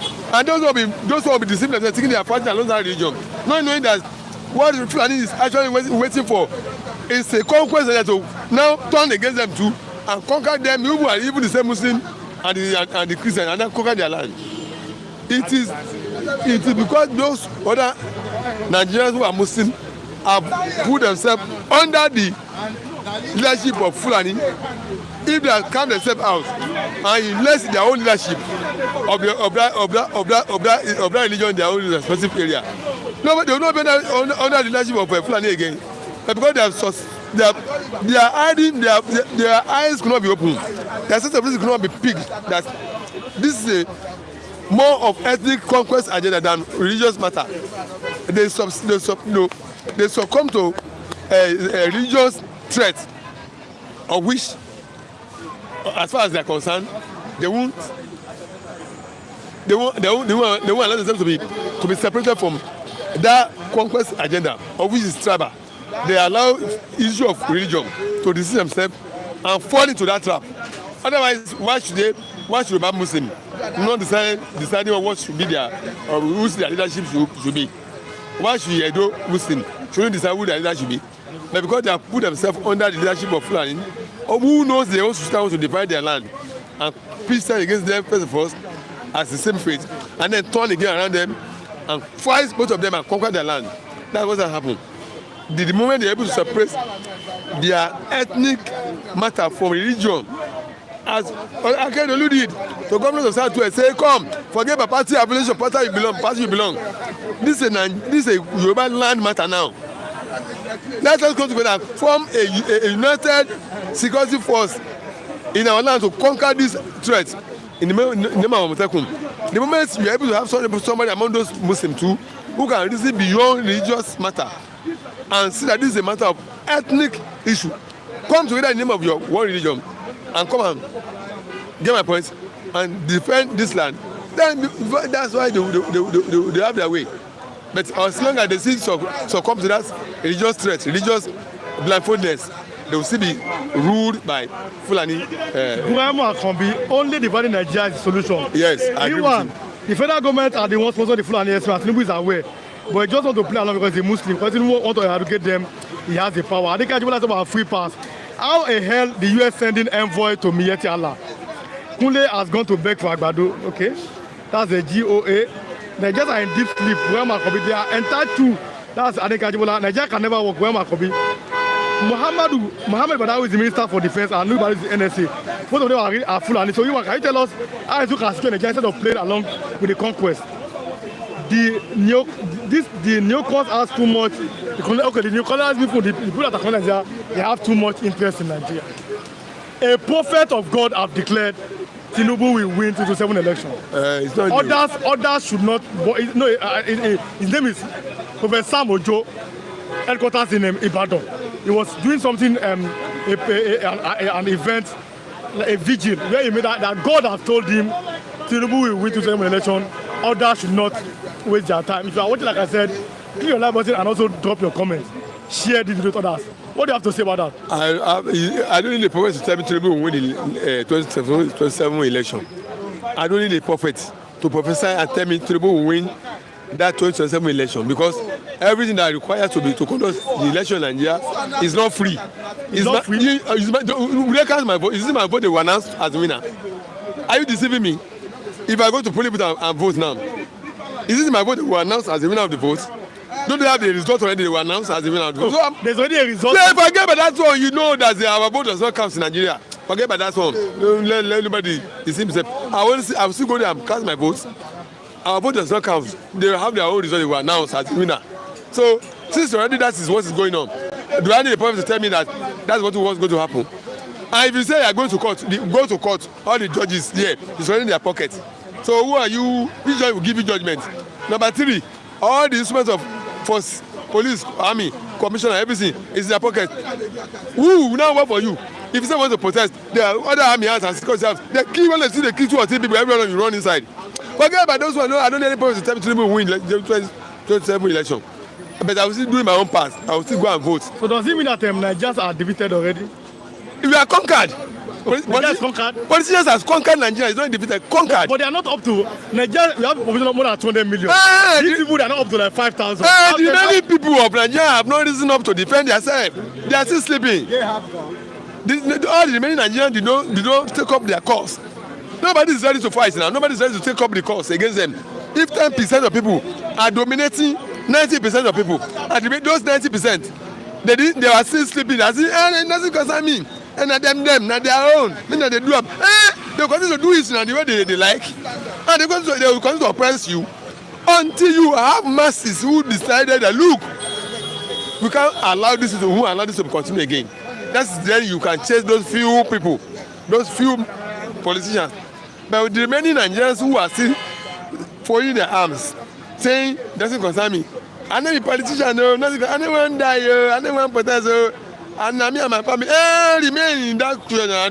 Those people who are losing your money, stealing your money, they will continue to do it now. They will continue to oppress you until the mass movement of people. So if you watch what happened during NSAS now, you see how youth got up and demanded, if the whole Nigerians can rise up, who are these people? What's their number? What's their population? To the remaining over 200 million Nigerians. Also, all the number of politicians in Nigeria, they are not up to 20 million. What about the remaining 200 million Nigerians? What are they doing? They are sleeping. They are folding their hands. They are not concerned. And me and my family and my work. Continue now. They will continue until that day will come to realize the point that we have to rise up and we have to fight and defend our rights. My man Olajide, the global analyst, I greet you. Good morning, sir. Who's that? That's a King Joe Ogba. Oh, King Joe Ogba, may God bless you, sir. Saying that the Nigeria problem cannot be solved because of greediness and selfishness of the so-called criminal politicians. Yes. Good morning, one Nigeria, Omobosola Asebebe. The APC has given themselves a pass mark. We have done well. I read to the Pastor Matthew, it was agreed. They gave point by point how President Tinubu is changing lives and make sure that our life as Nigeria is getting better. Others are saying these are just propaganda. We are not seeing it on the streets of Nigeria. What do you have to say? Let me see, if somebody sits for an exam, after sitting for his exam, we now give the same person, we give him the script, say, go and mark yourself. Somebody sits for exam, somebody sits for exam. We now give him his paper, say, mark your script yourself. Will he fail himself? But you give his script to somebody else to mark. You will not know whether he will pass or you fail. Somebody you expect APC to say, you expect APC to say they have done worse. What is the effect of APC government on the life of every Nigerian? Every indices of living of Nigerians is poor as far as APC government is concerned. Is it cost of living they are talking about? Exchange rates, unemployment, electricity, food, everything has gone hyperinflation level as far as this government of APC of Tinubu is concerned. So are you not impressed with this level, with this present government? Impressed? If you are telling me I should be impressed, I'll be impressed with the living standard of people, cost of living of people. It must have improved, but it got worsened under this government. It got worsened. 2 more years to go. We are now experiencing hyperinflation. 2 more years to go. Is there hope for Nigeria? Yes, there is hope. The hope I have is that we should not give up the hope. Don't discourage in any situation. Don't give up. Don't quit. Stand in the system. Engage the system. It is by engaging the system you will be able to come into it. If Tinubu did not engage the system, you will not be into power. If you have abandoned, if you have surrendered, but keep on engaging, involving himself in the system. See where he found himself today now. So with the system, we must not abandon the system to them. We must not be discouraged. Quiz and opt out. You must stand. That's the confusion I'm making every morning. That's how I want to understand. For me to live, I'm going to my work. For me to come and make my contribution I believe in 2 things that I will always do. I always involve the system by talking. I want to go and vote. I will not mind whether my vote will count or will not count. I always talk because I won't riot, I won't protest because I don't want anybody to kill me. When they deploy army, police are be shooting. But those 2 things, that's how I want to understand. Those of us are making sacrifices to come here and talk. We are not coming here to talk because we want anybody. But those who appreciate us, glory be to God. I appreciate them. But because some of us are taking as a point of view that we must always play our part and talk and not leave this government without hearing other side of the matter. Get my point? That's why. So the government of this present day government is not making life easier for people. Cost of living has worsened. Cost of living has worsened under this government. So that's what I'm saying. Thanks so much for coming. Young evangelist, let's start this one. Let's rush. We are running. Who is sponsoring or who may be behind the armed S-men in Nigeria? Good morning, my viewers. Kinjo Ogba. Dr. Ukwoji. Oh, Lasisi is here? Okay. Okay, continue. Omodua, Oga Ike. Omonogbe. God bless you all. I say may the Lord bless you all. My brother, let me tell you the facts. Because each day I wake up and I look up and I see myself in this country, it makes me feel sad. Because most at times in my dreams, I see myself, living in a country that looks like America, Canada and other places. Better place in the world. So Nigeria is not a better place. Nigeria is not better like this. My brother, let me tell you, the worst mistake that will ever happen to Nigeria, which they have started, is for Bola Ahmed Tinubu to win 2027. But a man of God like you, Prophet Sam Ojo, have said that God has revealed to him that President Bola Ahmed Tinubu will win the second term. My brother, he is a man of God. I am a man of God. You too, you are a man of God. Yes. I'm a presenter, a man of God. Everybody is a man of God because we all are created by the image of God and the likeness of God. So Oluwa too is a man of God. All of us are men of God. We are man of God. I'm a son of the living God. The son of the living God. The living God. Okay. Because the one that rule us, they are not God, they are evil. They are evil, okay. Do you understand? Everybody's man of God, and it all depends in the angle because we have different spirit that speaks to a man.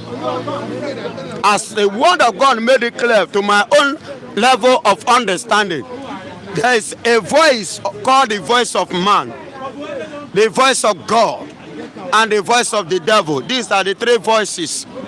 So the man that said Bola Ahmed Tinubu is going to win 2027, that God has revealed to him, I am not God.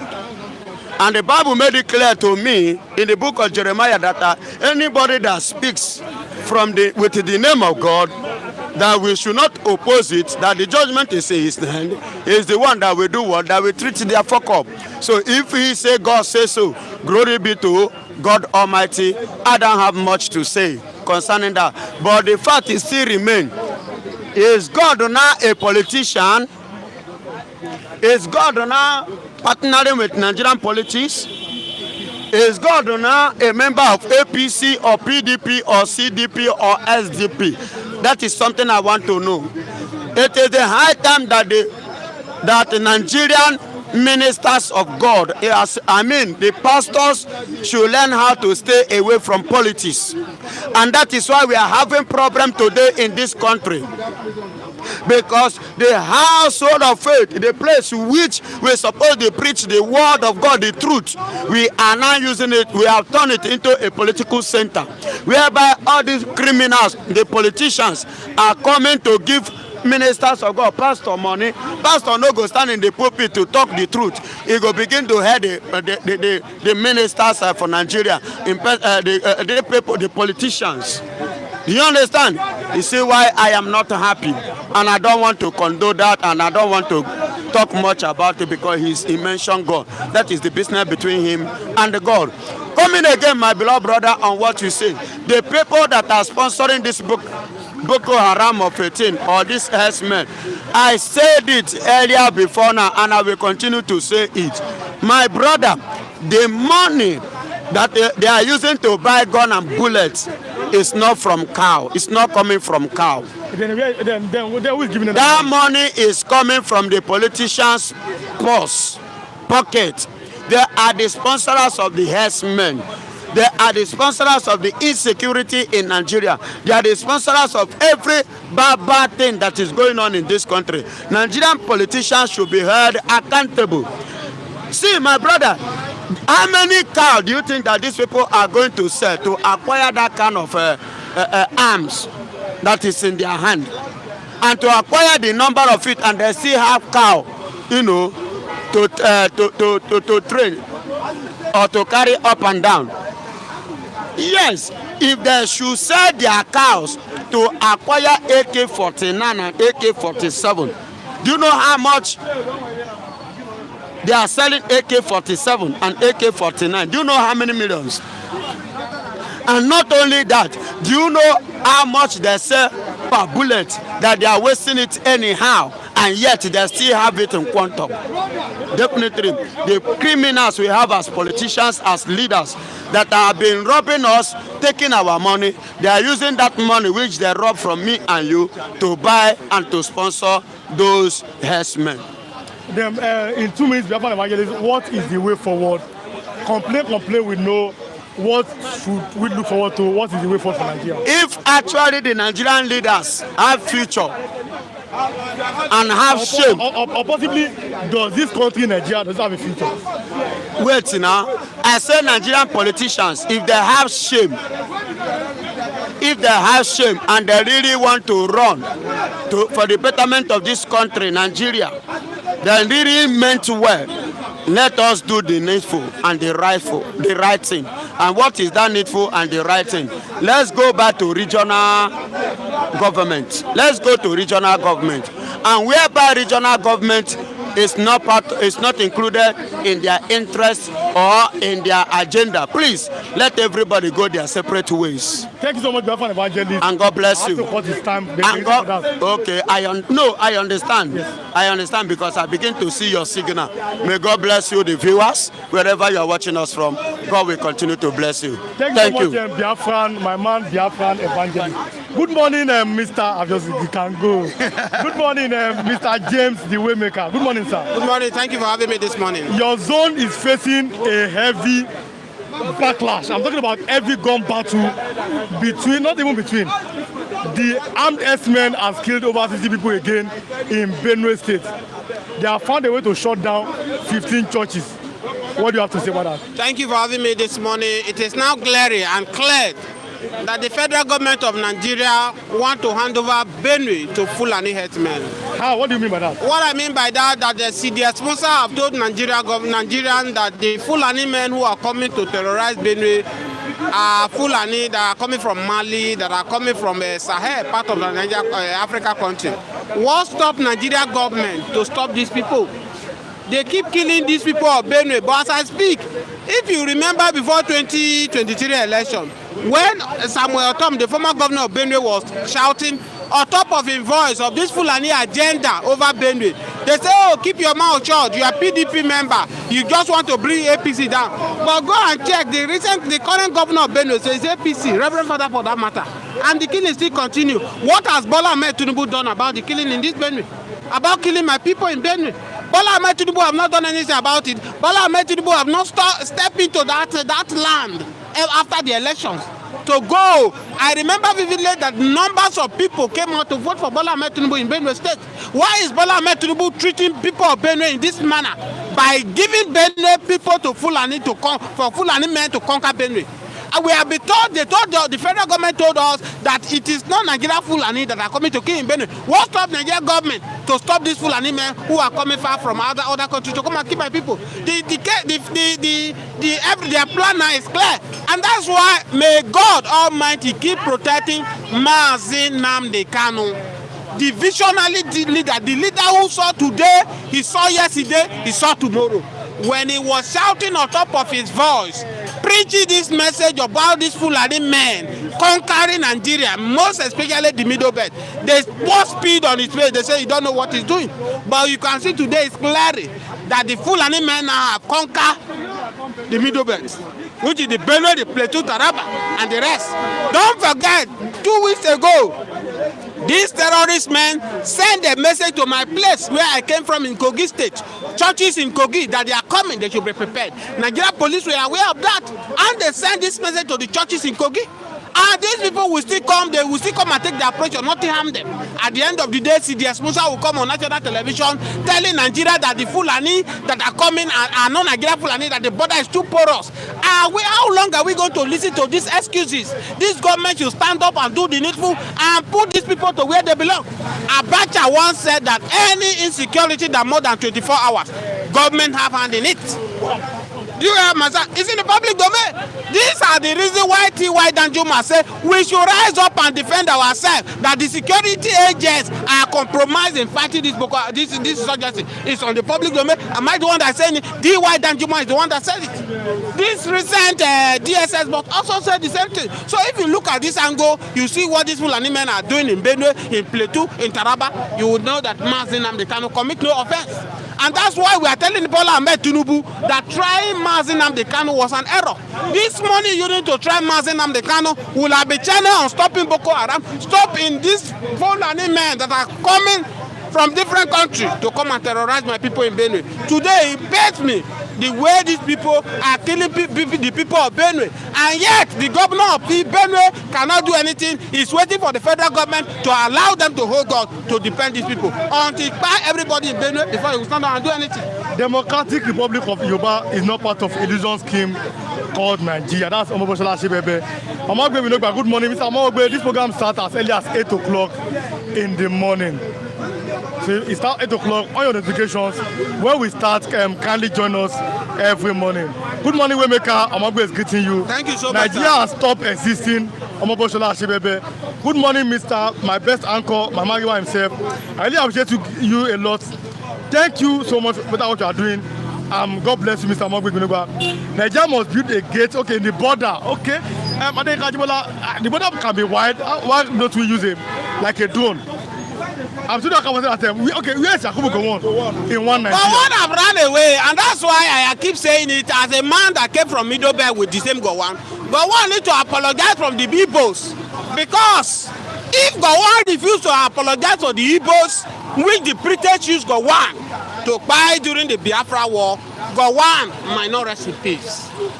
Do you understand me? As IBB have done by telling the world that it is not the Igbos that caused the Biafra War. Today, if IBB go back to his ancestor now, IBB can rest in perfect peace. But somebody like Gowon need to do the needful.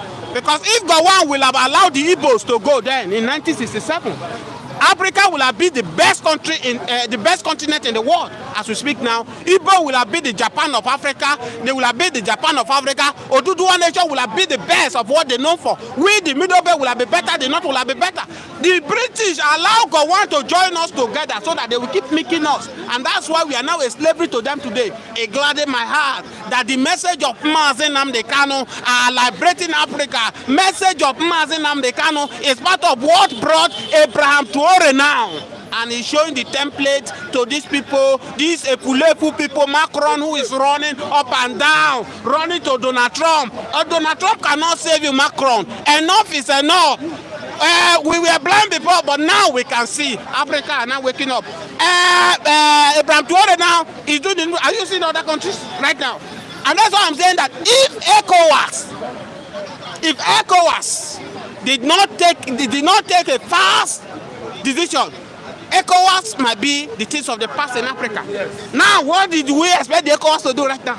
ECOWAS need to protect the border of Africa, to allow West Africa to allow Africa to use single currency, to allow Africa. And Nigeria want to travel to Burkina Faso, does not need visa. Africa, yes. We move. If ECOWAS refuse to take this decision, I will tell you that more African countries are going to take the direction of military, which we are seeing in Burkina Faso, you are seeing in Mali, you are seeing in Niger today. You get my point? Because African eyes are now open. Look at what Algeria have done. Algeria too have cut a Macron out of it. Look at what Togo, Togo, they have told them to go and remove their military this thing. Go and check it. It's trending now in Togo. It's to tell you that Africa, we are now waking up. Enough of being slavery to these people. Good morning, Flip TV. Ukojuku Kejimka. Mr. Ukojuku, you are welcome. As I comment, drop your comments and then click the like button. And all of you that we will watch after we have finished the program, also drop your comment and click the like button. The convo does not end here. Good morning, Flip TV. Ukojuku Kejimka. We start this program as early as 8 o'clock, 8 a.m. So join us by that time on your notifications. PM, Igbinoba, Domo, P-Man is greeting. IBB will never rest in peace for what happened to Dele Giwa. And people say that it is Ivory Coast. Let us close now, Mr. James, the Waymaker. What is the way forward for Africa? I've said it. What's the way forward for Nigeria? I've said it time without number. Way forward for Nigeria. Let me start with Nigeria. Bola Ahmed Tinubu need to stand up against all odds. Against all odds. If my people from the north refuse the restructure, listen to my word, and I know that I'm speaking to millions of Nigerians. If the northern my people refuse restructuring in Nigeria, divide this country. Somebody cannot just wake up if you tell us that Fulani men are coming from Sahel and now imposing religions on me, and now telling me the religion I need to practice. These are the same people that are being deported, that is going to Saudi, they are deporting them. These are the same people that want to impose religions on me. It's not done, my brother.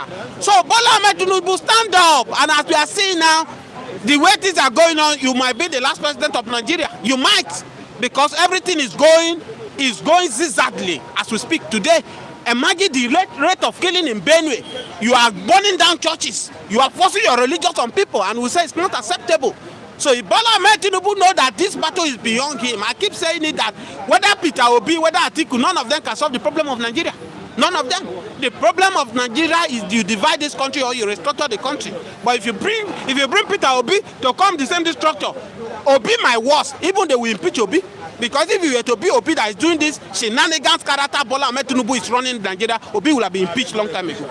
So the solution is that Bola Ahmed Tinubu, some more courage. Whether you are the last president of Nigeria, nobody care. Provided we saw what we give future to our children. When I was young, my father was telling me that we are the leaders of tomorrow, that Nigeria will be great. But as we do today, Nigeria of today is worse than what my forefathers meant.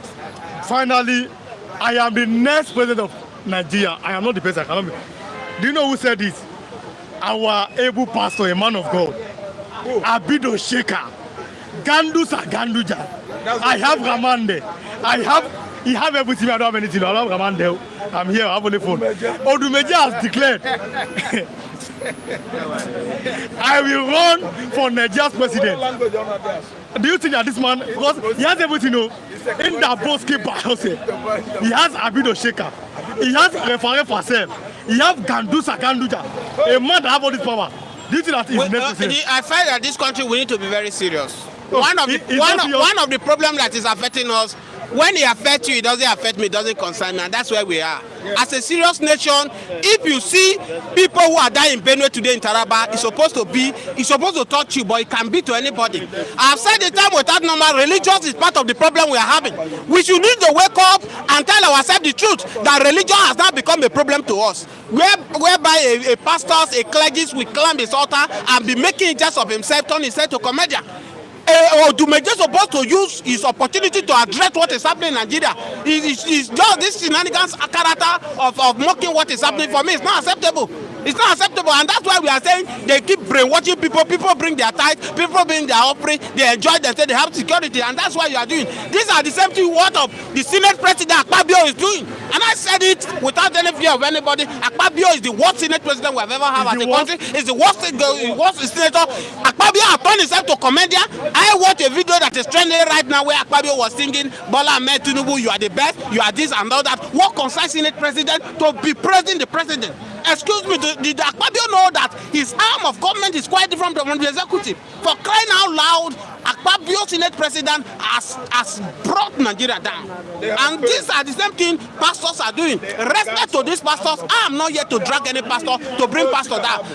Papa Adeboye said yesterday or day before yesterday that if no prayer, Nigeria will have get worse than this. Excuse me, Papa Adeboye is a spiritual man, elderly statement. I respect you, but you people using prayer to cajole us, enough of all these shenanigans I talk. Because for me, Americans that are doing well, all the whole country are doing well, they are not praying the way Nigerians are praying. During election, you people know, you people that are Christians are big pastors, you know the right people, but you will support because of religion, you support because of ethnicity, and at the end of the day, you are telling us to pray. Pray for who? King Joe Ogba, Waymaker, good morning. Sorry, Waymaker, Tinubu don't have the template, it's only the football of Buhari. You know that Tinubu is fragile and he cannot solve Nigeria problem. Maradona IBB will be in hellfire for what he did to MK Abiola and his family. Jean, only for Abiola. This is the first time I'm seeing your comment, but like I said, if you are watching now, if you have not subscribed, subscribe. This is Nigeria #1 political platform on the streets. You cannot get this, what you are hearing here, what you are seeing, you cannot get it anywhere. Jean Oliver Abiola said, leave Tinubu alone. He's trying, Buhari left Nigeria, no, he said that Tinubu is doing well. That Buhari left Nigeria reserve with 4 billion USD. It's only because Tinubu kept quiet to improve our economy.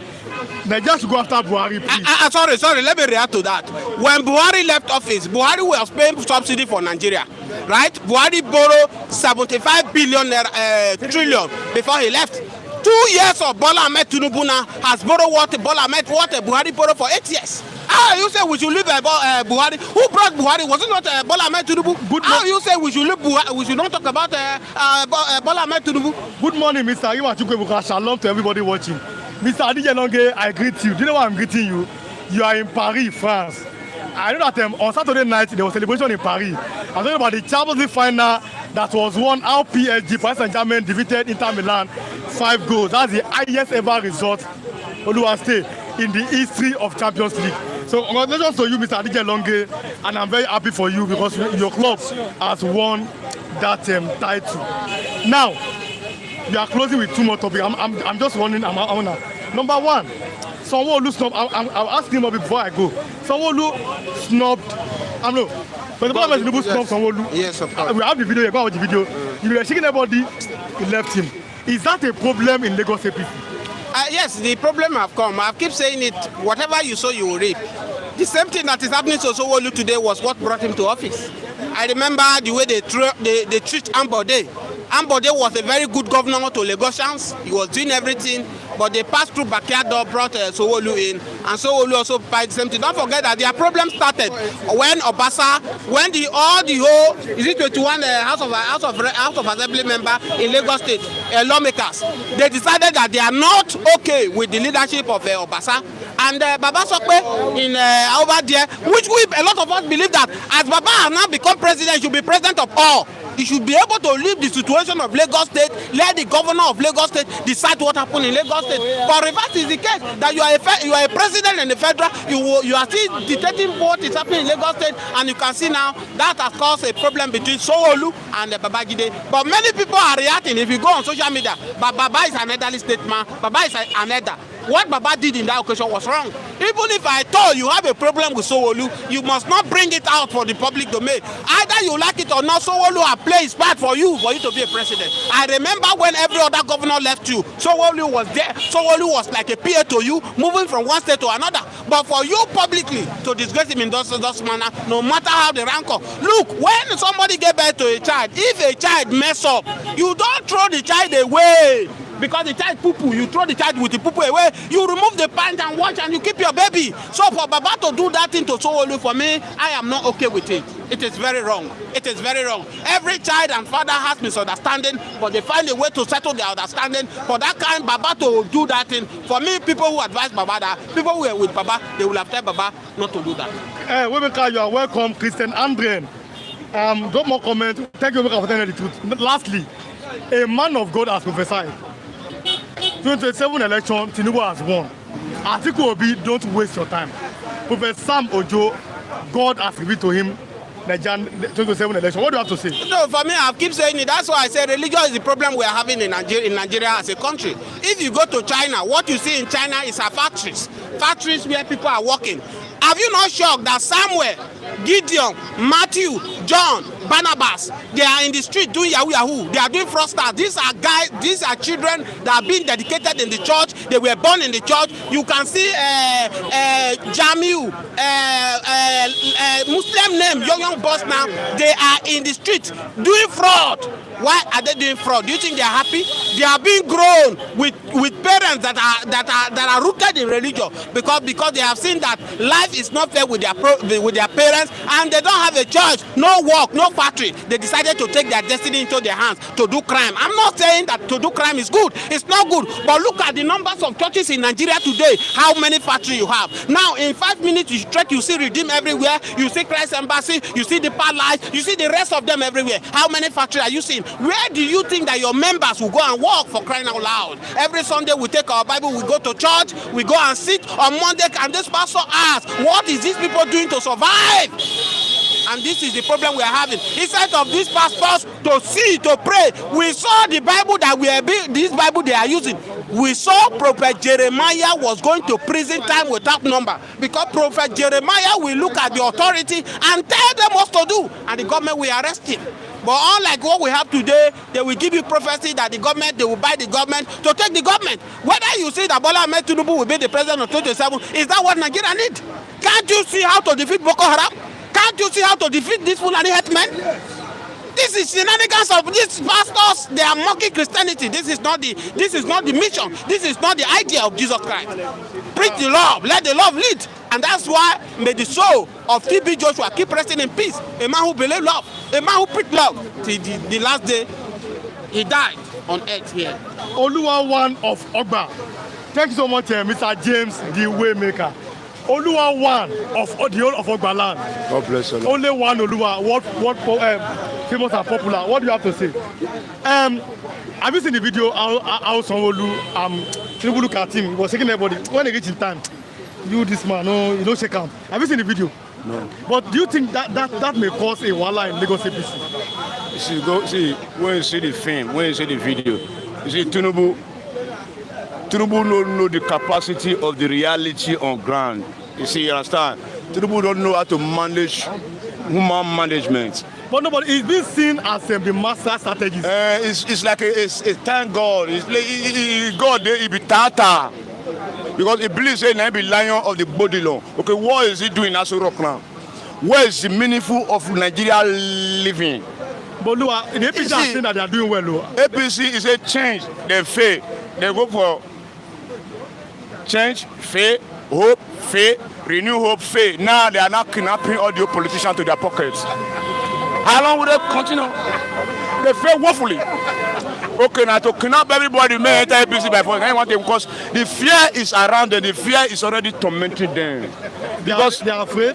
Wickedly afraid because Nigeria is going to roar. The dead Nigeria will wake up from slumber. That's whenever chop they roar.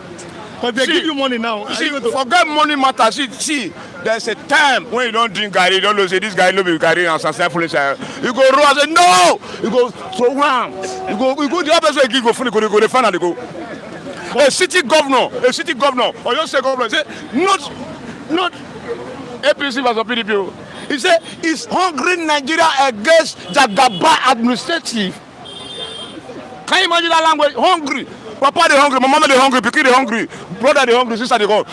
The narrative of Nigeria is under Jagaba, no meaning, no life, no life. You see, election come, election no come, the Rika come, the Rika no come. There is time for everything. Mr. Lua, Let us be frank. You can't deceive Nigeria. See, a man of God for a pocket. A man of God for a pocket. You don't believe that man, Samo? You said God have told him that Tinubu is our name. Why can't he tell Tinubu say Nigeria is hungry? If they find one pocket or the other, for corner they go give a pocket, the money will come swell up. Okay, he's talking about money. He wants to carry your associates to join Jagaba associate. Everybody wants to join the crook department, the mafia home. You see, he said the truth will set you free, but they are not capable of saying the truth. Back in those days, pastor will come out and say, enough of my people, they are suffering. Do the right thing. They will not be afraid. But now, everybody fear. Can you imagine where pastor will get, general officer get jet? What's the meaning of jet? Should they be walking? Where will you use jet? What about the followers? Hungry Lion. He said he did half of my people to buy soap. Revival every day, revival every night. The pastor life, the better. The people they suffer. You are singing a song? If I bless you, you don't know what it happened at all. A pastor say they don't win 2027. 2027 they don't win. Okay, may draft them. So Ghana must go full money, go full inside. They go wild because they Tinubu won't win. How long? That's why you say, nah, inside church, chief there everywhere. Oh, chief done inside church again? Church is not truthful anymore. Now few now you go see. Majority of them, they are house of chameleons. They don't talk the truth anymore. That's why you say the carriers call they work out, they are afraid of death. They don't believe in that power, that authority that they swear to have. This is like in the boss keeper horse himself. Well, let me show you. This man has many titles. Let me show you the title of the man. Of that man of God. Whether it's the man of God, I don't know. It's a title, and many titles. See, they answer pastor, reverend, doctor, evangelist, prophet. Only you, hellfire. Wait. Are you saying that all those titles does not mean anything? It's a hellfire language. I will be on red name. How many names Jesus can be? See, time they come, all those when their days are numbered. Let us be frank with ourselves. Because Nigeria is supposed to depend, now they're supposed to stand and say, okay, how? What did they happen? But nobody is speaking the truth. They are just favor of government. So the other day, a pastor say, have patience with the president, have patience. Okay, now where's the patient? Spoke the truth. Let them know the truth. Spoke it, don't fear. My people are suffering. Change the situation, change the narrative, change the policy. The policy is impoverishing my people. My people can no longer to have a meal a day, just one meal. But nobody's talking. Okay, you don't win 2027. Why not win 2034? So I said that the Abido Shaker, the Saver Farrell, in the Boski Bahose, that have Ganduja. That man cannot remove Tinubu. Because he said he's the next president. That Odumeje. He said go come out Tinubu. Odumeje now that language of a Pharisee, the bottomless pit home. You can't remove. See, their name will speak for them. See, they know the Arwoko. What you want to do? Drum when get water, no they make noise. Who no get water, no make baga. What water, no they make noise. Somebody said that. Okay, Kinyaba said some people are laughable. They will be praising Tinubu for shenanigans and blaming Buhari as if they are not the same party that brought Buhari, or as if not Tinubu that brought Buhari to power. Oluwa one of Nigeria, welcome sir, you are doing well. APC has kidnapped everybody, including Oluwa. Now he said, Adiji Alonge, who is celebrating, is in Paris, France. PSG wants to say celebrating, but he said, I said Paris, Germany must win. APC has kidnapped everybody in Nigeria, including Oluwa one himself. They kidnap us now. We are trying, and that we know we will be released. We will be out of that bondage, out of that kidnapping dream. From 2027. Oluwa one. All Nigeria against him. Oluwa one. You need a Ghana must go from Tinubu. 100 Ghana must go can never save his mandate. If mandate is gone. King Henry, God bless you. God bless We all love of you. You are here. God bless you, King Henry. He said, very true, Oluwawan. I want to ask Pastor Matthew. Pastor Matthew, come. Let Oluwawan go. God bless you, Oluwawan. You are welcome. I want to ask Pastor Matthew a question. I'll bring him Mr. Christian on that question. Have you seen that video where our president Bola Ahmed Tinubu snubbed Sanwo-Olu? Have you seen the video? Snub him. It's snubbed him. Yes, they were shaking. I have the video here, and it's snubbed him. But people are saying that there's a crisis in the APC. It's possible, I don't know, but it's speculative. Don't forget that the other woman that was reportedly or allegedly arrested by EFCC over money spent, whether given to Atiku and all that. Don't forget that that issue has not been settled. So I don't know the veracity of the allegation or rather that news, but it's speculative and it could be true. Okay. Then, in Daboski Bahose himself, the powerful man, he has Abido Sheka, he has Rivase Fare, he has Gandusa. That one is Gandusa. He's saying, I have all this, is that he's a bomb, he's an electric, he has every power. But he has promised to help you as Nigerians. I'm coming. I will remove. No, he said no. He said that I will remove Tinubu 2027. Is the next president of Nigeria. Do you agree? Do you think? Well, I do. How do you assess power? How do you assess who have power? The day he promised to go and release power, he went to UK. They brought people, sick people from far and wide. He didn't even raise one song that day. He didn't even raise one prayer point. That was the day his popularity dropped. So I don't know. It's quite unfortunate that people easily find it easy to use God to gain popularity. Though the Bible has made it clear that in the end time, false prophet will arise. Though I'm not judging him. I don't have what it takes to judge. It's God that has the ultimate power to judge. But the point here is, by the time you are quoting powers that is not recognized by the scripture, you were mentioning names of power. So me, I begin to wonder where you got the names. It's not me. Go on, I don't know. No, but I hear it from you. Oh, I have, it's not me, but I have Rivase Fare, I have Abido Sheka, I have Ganduja, I have, as in, powers are flowing. And I said that but the point I'm making is, my power. The point I'm making is all these powers you are mentioning. That is a bomb. And coming. Is it traceable to the Bible? Is it scriptural? Because there are so many powers actually, if you ask me. You have so many demonic power out there.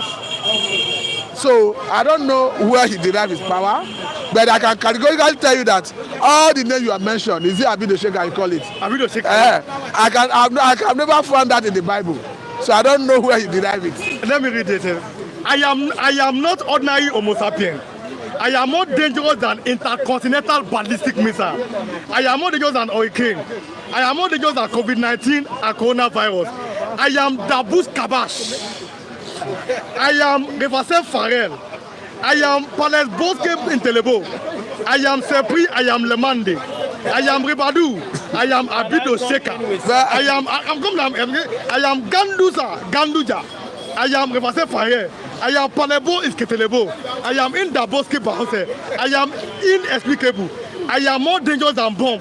I am inflammability. I am inflammability. I want to believe you are following him. No, you are one of his followers. No, I want to wait. No, I want to wait. Calm down, Riwan. I want to believe you are one of his followers because the names are too fluent in your mouth. No, you see, I must find a way to give my people the news as it comes. Because the point here is, I just want to believe that he wants to trend, okay, and that is his own way of trending. And maybe if I may tell you, he's already achieving his aim. And he may be smiling to the bank. I don't know whether he has some social media handles where he put up all this content. But I can go there. Where the president snubbed Babage Sanwo-Olu. Continue. Look at him. So the point I'm making is, if his intention is to trend, he's already trending, and I believe that is his ultimate aim. But I don't believe he's serious, and he's somebody that should be taken seriously, because the names you have just listed or mentioned is not scriptural. I have not found any of them in the scripture. Intercontinental ballistic missile. That's a bomb. No, the powers you were quoting. And that's what he said. I know. I'm aware that God has 7 spirits because it's stated in the Bible. But God did not specify this is the name of my spirit. It is the Holy Spirit that manifests in different form. So by the time you start mentioning names, one begin to wonder. It is like when somebody will be mentioning names of angels, you begin to wonder. Because the only angel that we know in the Bible is Angel Michael, Angel Gabriel, angel of good news, Angel Michael, angel of war. But some people start mentioning some angels' names. You begin to wonder. I know what they mention, but I don't glorify such things. I don't want to start mentioning those names of angels, because for me it's not scriptural. Just like you mentioned all the names, I have not come across them in the Bible.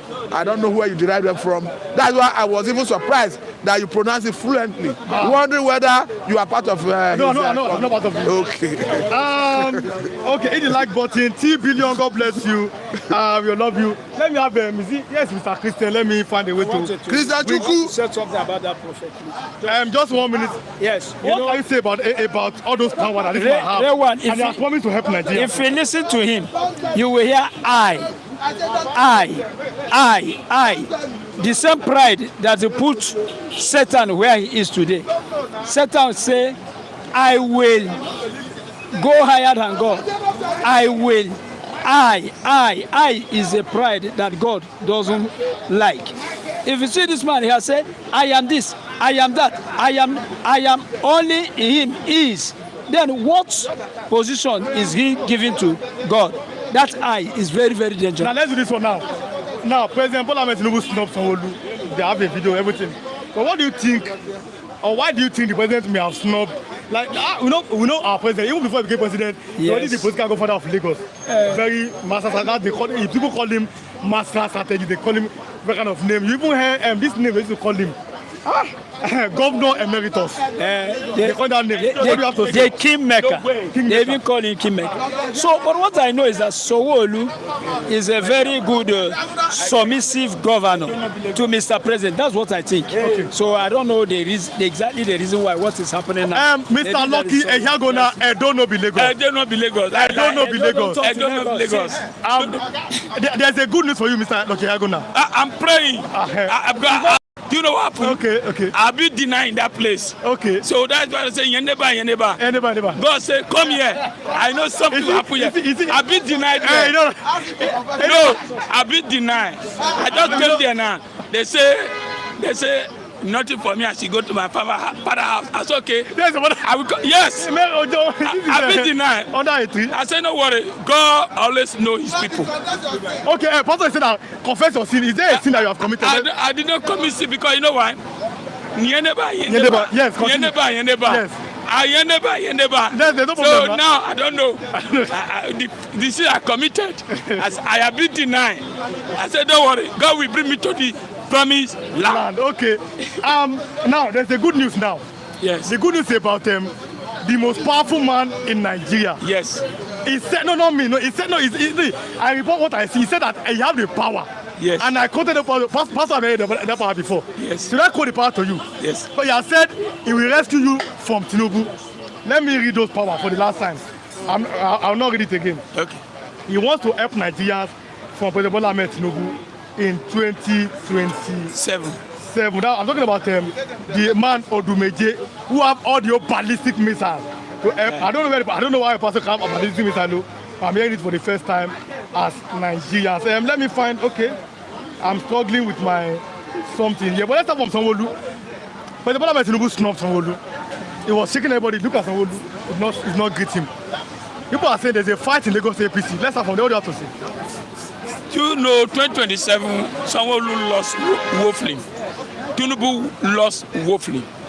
I think they are telling him that Tinubu have not done well, just like the way Ambode teach. And Nigerians, mostly Lagosians, are not happy with him because all these via of a team, road safety, taxes, so many things. I think they are not seeing it from Sanwo-Olu. It's not doing well. I think it's not helping the people. It's not doing the need what the Tinubu wants. I think Tinubu is trying to look for somebody else to replace him. You know, he loved Obaseki. Obasa, what's the name of Obasa? It's like maybe he think someone who play a role under Obasa to remove Obasa. At the end, Tinubu say, this is what I want. And someone is not happy.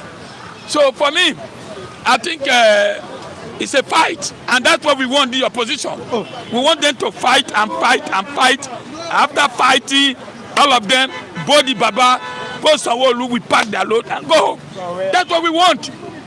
We're happy as they are fighting. And yes, that's what we want.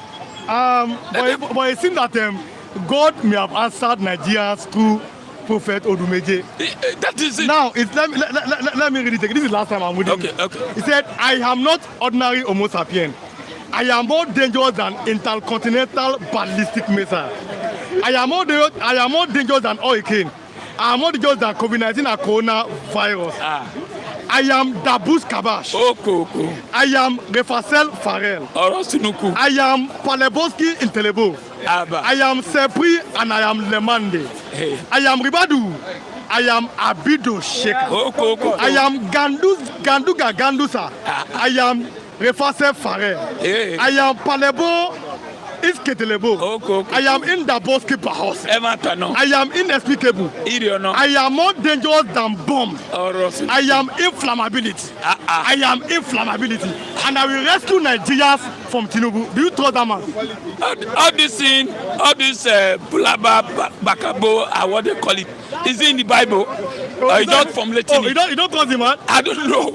Is it in the Bible? Anyway, if he use all this snaps, all this language, is this and help us, okay, we support him. Oh, you support him to help you? Yes. As you know, some of these pastors, some of them are genuine, some of them are not genuine.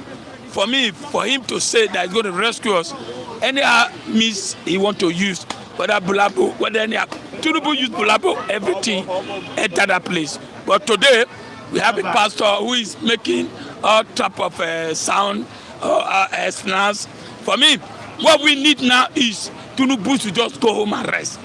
Whether pastors or imam, they should pray, because what we are passing through is like it's more than even COVID, whatever. So, let me read from Olale what they said. Okay. But there's a compelling need for you to watch this video again at your own time. The video of how he's come to pray the governor. I'm going to have pastor on this. He said, the Yoruba said that if a child exhibiting infertile tendencies, the elder is expected to live to true hype. One is not sure where your aides and advisors are saying to you, but this is very unpresidential and totally beneath you, sir. So this is an office you want to occupy, summarize out intentionally and disrespectful act of yours to snub the governor. To be found as a real day, president of the country carries more weight, meaning seriousness, discipline, and responsibilities that can say cheap presidents. This is a very terrible something. That means President Bola should not have snubbed the governor. Let me even tell you, if you check Bola Tinubu, the man is not okay. I won't tell you lie. He might not even see the governor. Not to see the way. See, that post is too big for Tinubu. A man that was prepared. He did not prepare. With prepared. They called him. He bought it. They called him the master strategist. Which kind of the kingmaker. They called him the governor emeritus. I believe that one. He bought his way. And when you bought your way, you confuse at the end. We don't know what to do. He bought his way, which he's still doing now, which you know, buying governor, buying everybody, buying senator. How can you imagine everybody will be pushing for one particular side? So, for me, getting to that place, he failed. And he said, what he's telling us, that Nigeria have been bastardized before. Who? Mr. Lucky Ehiagona. Let's do this one as our last topic here. I want to bring pastor for just 2 minutes and I'll bring Christian. Okay. I'll close. Now, there's a bad news.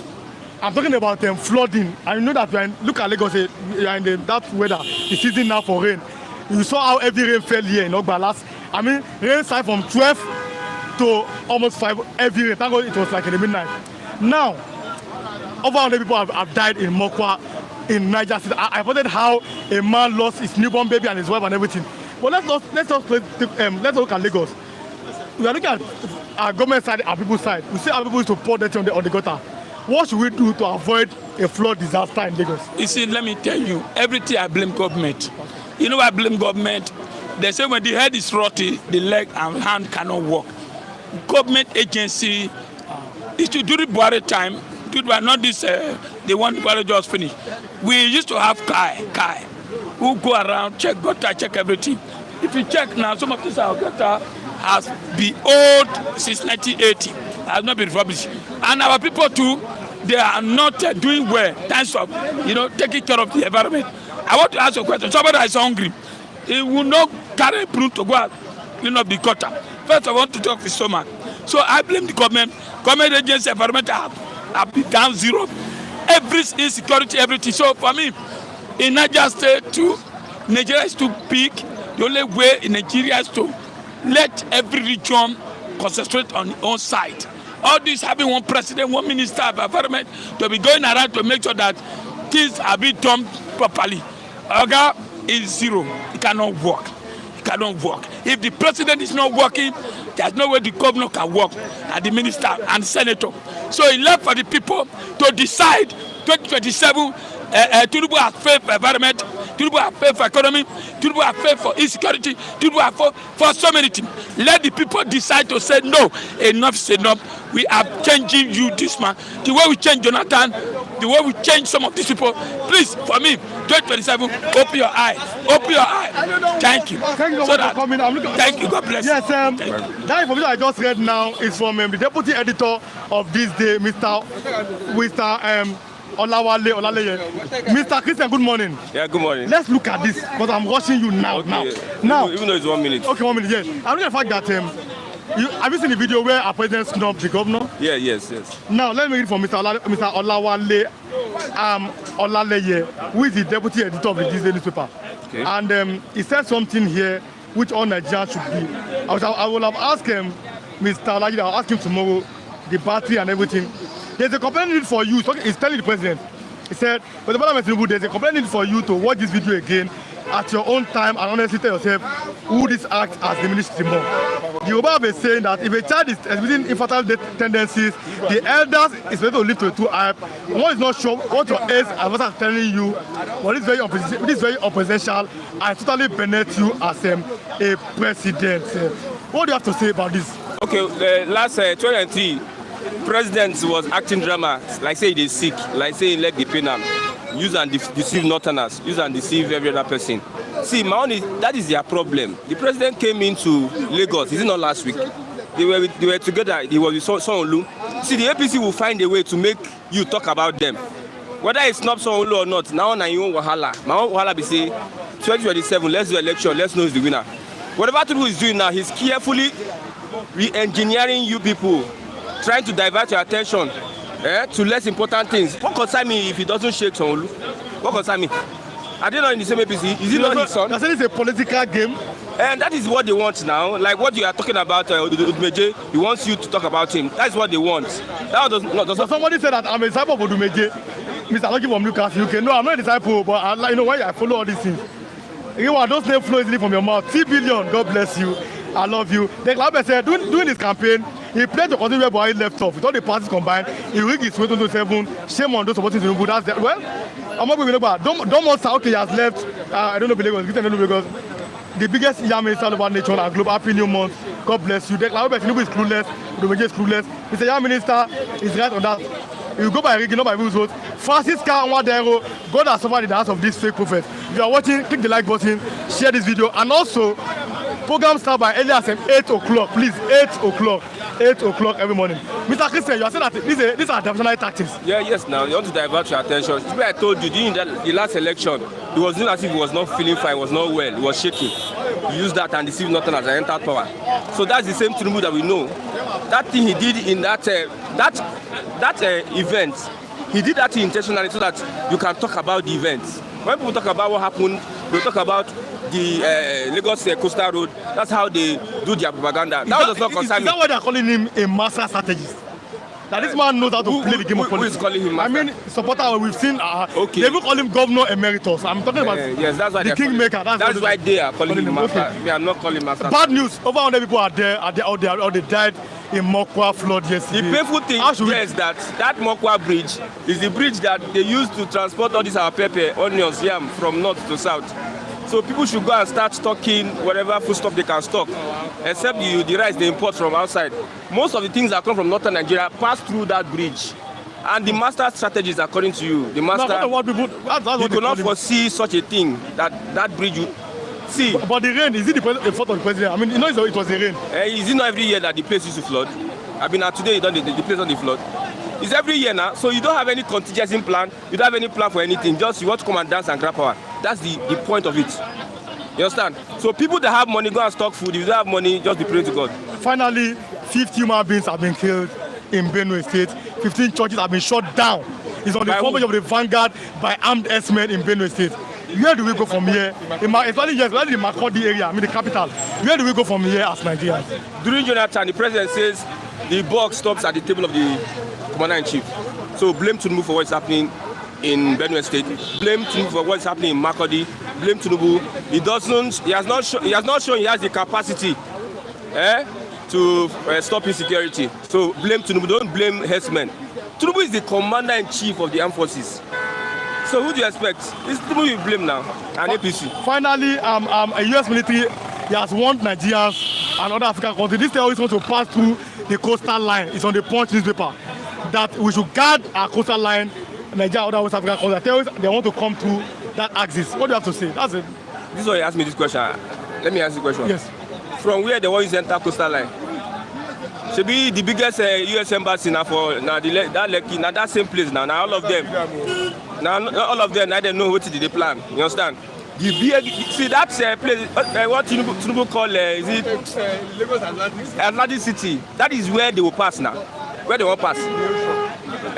The U.S. mission where they there, now they go send intelligence now. Who they sponsor Boko Haram? Boko Haram where they use drone. Drone when Nigeria army no get. Boko Haram they use drone. Say now me they sponsor them. I mean not be government. Let government ask themselves a question. Why is it that we are having all this kind of intelligence? See, let me not talk this one. Now, finally on Thursday, we were here last Thursday.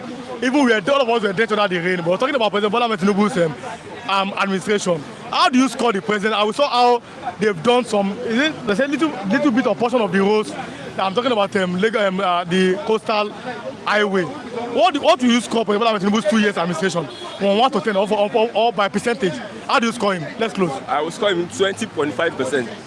Over 100? Over 100, yes. I will score him 20.5%. Because number one, we see a lot of propaganda, a lot of lies, a lot of insincerity, a lot of inconsistency, a lot of unaccountability. You see, there's a thing that you are doing a particular. See, there's what they call priority. In Nigeria, we are not saying the coastal road is not good. We are spending $15 billion there, and you are going to borrow $21.something billion. Priority is for you to make sure that the Nigerians are living better. There's water, there's electricity. That is the priority. I'm not saying that coastal road is not good. We are building an economy for the rich people. Go to that Atlantic City. How many poor people have homes, have access to that? You are building for your friends and your allies and the rich men. You prioritize the interests of the rich over the poor. So I'm not against the Lagos. So that's why I'm giving 2.5. He does not have the interest of the people at heart. He has the interest of the elite and his friends and his political friends at heart and APC. Mr. Chris is a very intelligent, truthful analyst. King Gary, God bless you. As I talk about sport, but we all saw the final. I think Elonge, congratulations, you are in Paris. There was celebration in Paris on Saturday evening after PSG Amber. That is the biggest ever Champions League winning margin. 5-0. A final 5-0. It was like even Pastor David Ibiome, he's that to preach yesterday. Old men was young boys. That even in Nigerian politics, we need young men that are energetic. Look at how PSG ran inter-ragged. We watched the final, very, very dull match. They dominated all two. So, what should I do about that match? Should I analyze about it? No. Let me close. Join me tomorrow. This is Nigeria's #1. I say it, I repeat again, #1 political, sports, entertainment, lifestyle. I'm talking about show that happened from the streets of Lagos under 3 years in Ogba every morning from 8 a.m. up until 10. God bless you all.